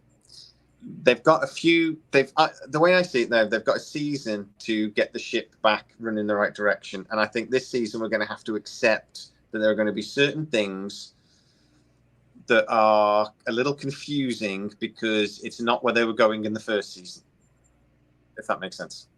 Okay. So there's going to be and I've only like I said, I've only seen the first episode, but already I'm watching it thinking I think they're trying to shift this, but they can't do it straight away because it would feel like a completely different series. So they've got to do it in some junctions over the season. I think by the end of this season, we'll know where they're going with it. And then the third season, hopefully they'll be a bit freer. But I feel like their hands are a little bit tied by the first season, but they desperately want to do something a bit different, if you know what I mean. But they can't straight away. So we'll have to see. But just from a purely creative side, it still looks stunning. It's still, I actually think it's well written. I actually like the way it's written. I feel like it's written. They've sort of got Tolkien's ear in the voice in their ear. That's what it sounds like to me. But I'm not a massive Tolkienist. But it feels like It feels like the movies in the way it's written to me. I think the tone and stuff is very similar. I guess I just think they've got some correcting to do, and it's going to take a little while. Oh, they got a lot of correcting to do. I don't know if I'm with you on necessarily the writing or anything like that, but that does just the way you laid it out does give me a little bit of hope, because it's making me think of Halo season 2, which of course Halo folk don't love, but it totally brought us back in a better direction. Yeah, separated from the game though. Oh, it's brilliant. I'm so good. The third season would have been phenomenal. I think so. But I'm sorry, mate. I've got to go. My wife is shouting me. She's really angry at me. I was supposed to do 20 minutes. I've done over an hour now. But so I've got to go. We got excited. But and guys, please don't get too pissed at me for the politics thing. It's only my opinion. I've said yeah, legit.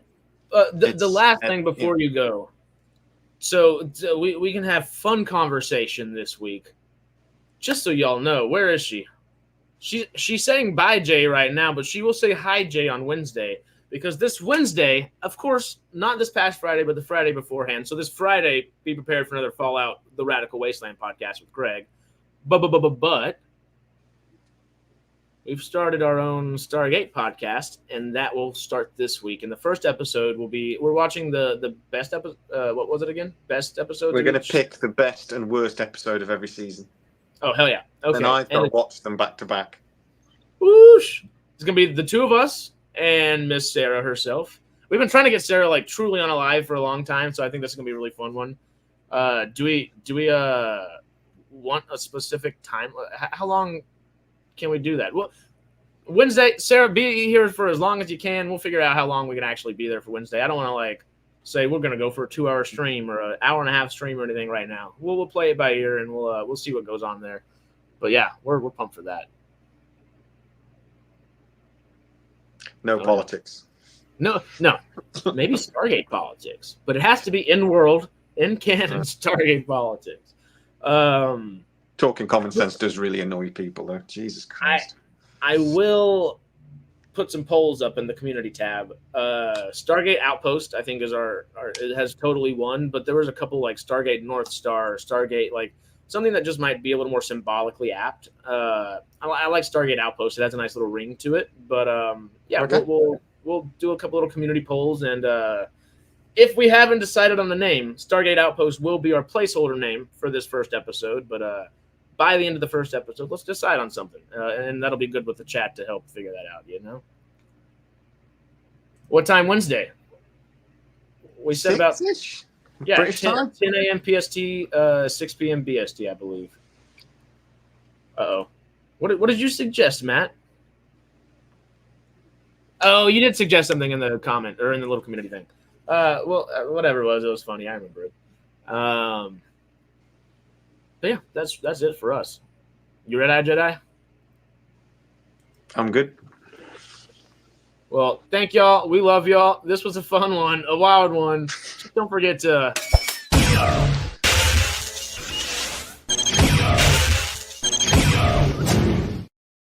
because those are helpful.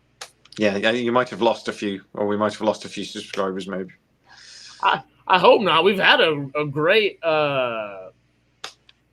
viewership this entire time, at least. I hope we haven't lost a few folks. If not, we'll gain some more this Wednesday. That's what matters. We'll get some Stargate folks back over here, and we'll have a good time. Only 4 likes. Y'all better be liking. What's going on? We've been debating for you for so long. But also that could just be refresh the page, and that could do it. But yeah, you ready?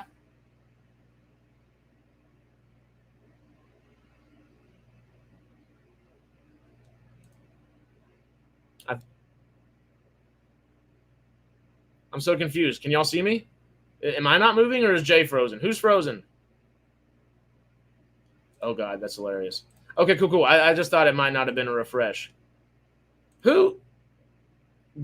Is anybody still with me? My thing is frozen. He's frozen. Okay, I was so confused for a second. I was like, y'all, I was like, what the hell is going on here? Okay, that spooked me for a second. I was like, am I just talking to myself in my room right now, or is there actually something going on? Yeah, no, that's hilarious. Okay. Now that we know what reality is for a second here, hello, goodbye. Thank y'all again. We love the hell out of y'all. We appreciate y'all. The Zach gun got Jay. That was actually funny. Cool. Yeah, no, it was probably Kay coming in there just pulling the plug on the Wi-Fi real quick. But yeah. We love the hell out of y'all.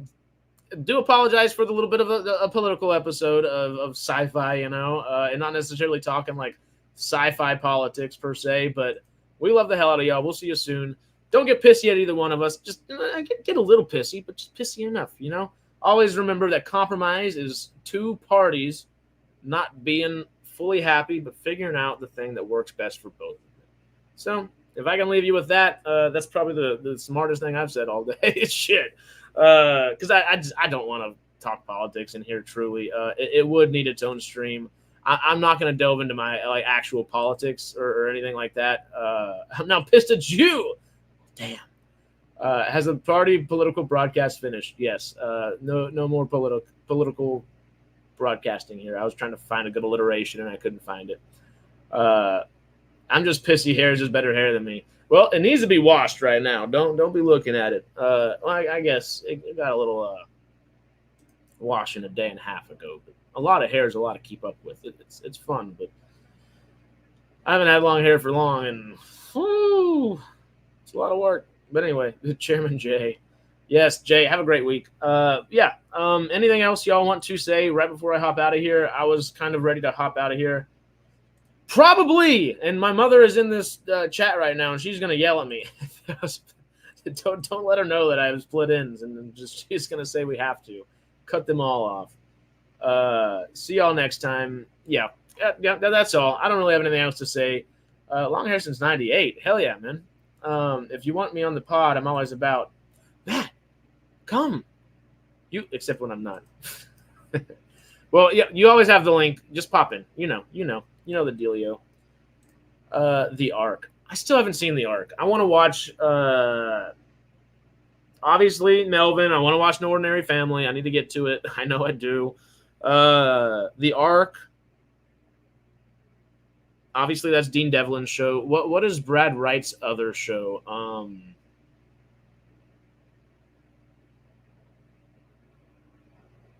Travelers. That's what I couldn't think of. Travelers. That's what I want to watch. I know it's not like amazing or anything, or it's not rated amazing. It hasn't been like. There we go. Thank you, Matt. The Ark of Truth. No. But Travelers. That's one that I do want to actually watch and go back and check out. See you Wednesday, Eric. Thank you for hanging out, man. That's a lot of fun. It is amazing. Oh, it is. Because I always remember maybe it's just not rated super well and like has a good like fan rating, something like that. I'm not sure, but yeah. That's one I want to go see. Not go see, but catch up on. Same thing with The Ark. A few others. I keep forgetting about Time Bandits. I swear, I hit Sunday, and Time Bandits are where my brain goes to instead of actually catching up to it during the week. But hell, All right, well, that's it for me, y'all. I do appreciate the hell out of you. I know Jay does as well. I'm glad Jay came and was able to spend some time with us. That's a stressful afternoon for the man after Manchester lost. He gets on debating politics for a while. If I like Travelers, I like The Crossing. Oh, excuse me. What's The Crossing? Let me just Google that real quick. The Crossings Golf, The Crossings at Carlsbad, The Crossing Church, The Crossing Movie. I'm going to go with that. Is that right? Is it a movie or TV show?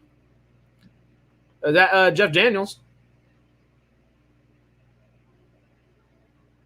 Oh, no, that's totally not it. That's Jeff Daniels crossing the frickin' 2018. Okay, what the hell? Oh, The Crossing. The Crossing 2018. Because, yeah, I went to the George Washington movie with Jeff Daniels. 2018. TV series. Crime drama. Who's all in this thing?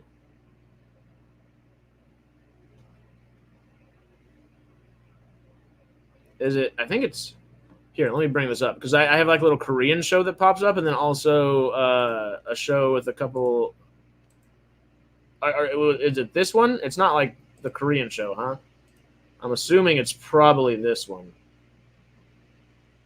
But I don't remember this guy's name. I really like him as an actor, and both of them I recognize and I like a lot. She's great in is it Dexter and something else? We keep talking about Dexter. And the girl on the right. What's she from? I recognize her. Anyway. That's the one. Cool. You should have asked Jay if he likes Travelers. We'll talk about it on Wednesday. That's a good Brad Wright kind of conversation. If we need to veer off or if we want to like go away from Stargate for half a second just to boost it back up in 2 seconds, that'll be the thing, you know? That guy from The Thing. Oh, cool. It's the guy from that one movie. Yeah, that makes sense. It's that's it. That's all I got. That one movie, that one guy, that one lady and that one thing that did something with that one guy here doing that other thing. Yeah. We'll find out, Popcorn. We will find out. But all right, thank y'all for hanging out. This has been a lot of fun.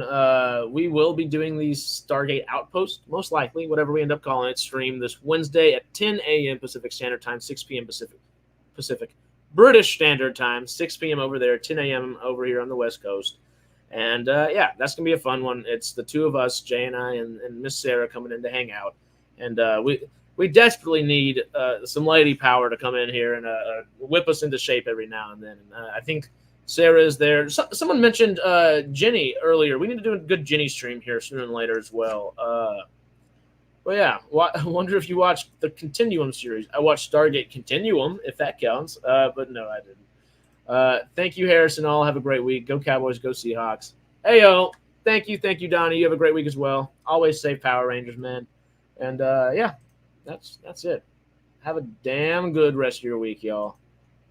And adios.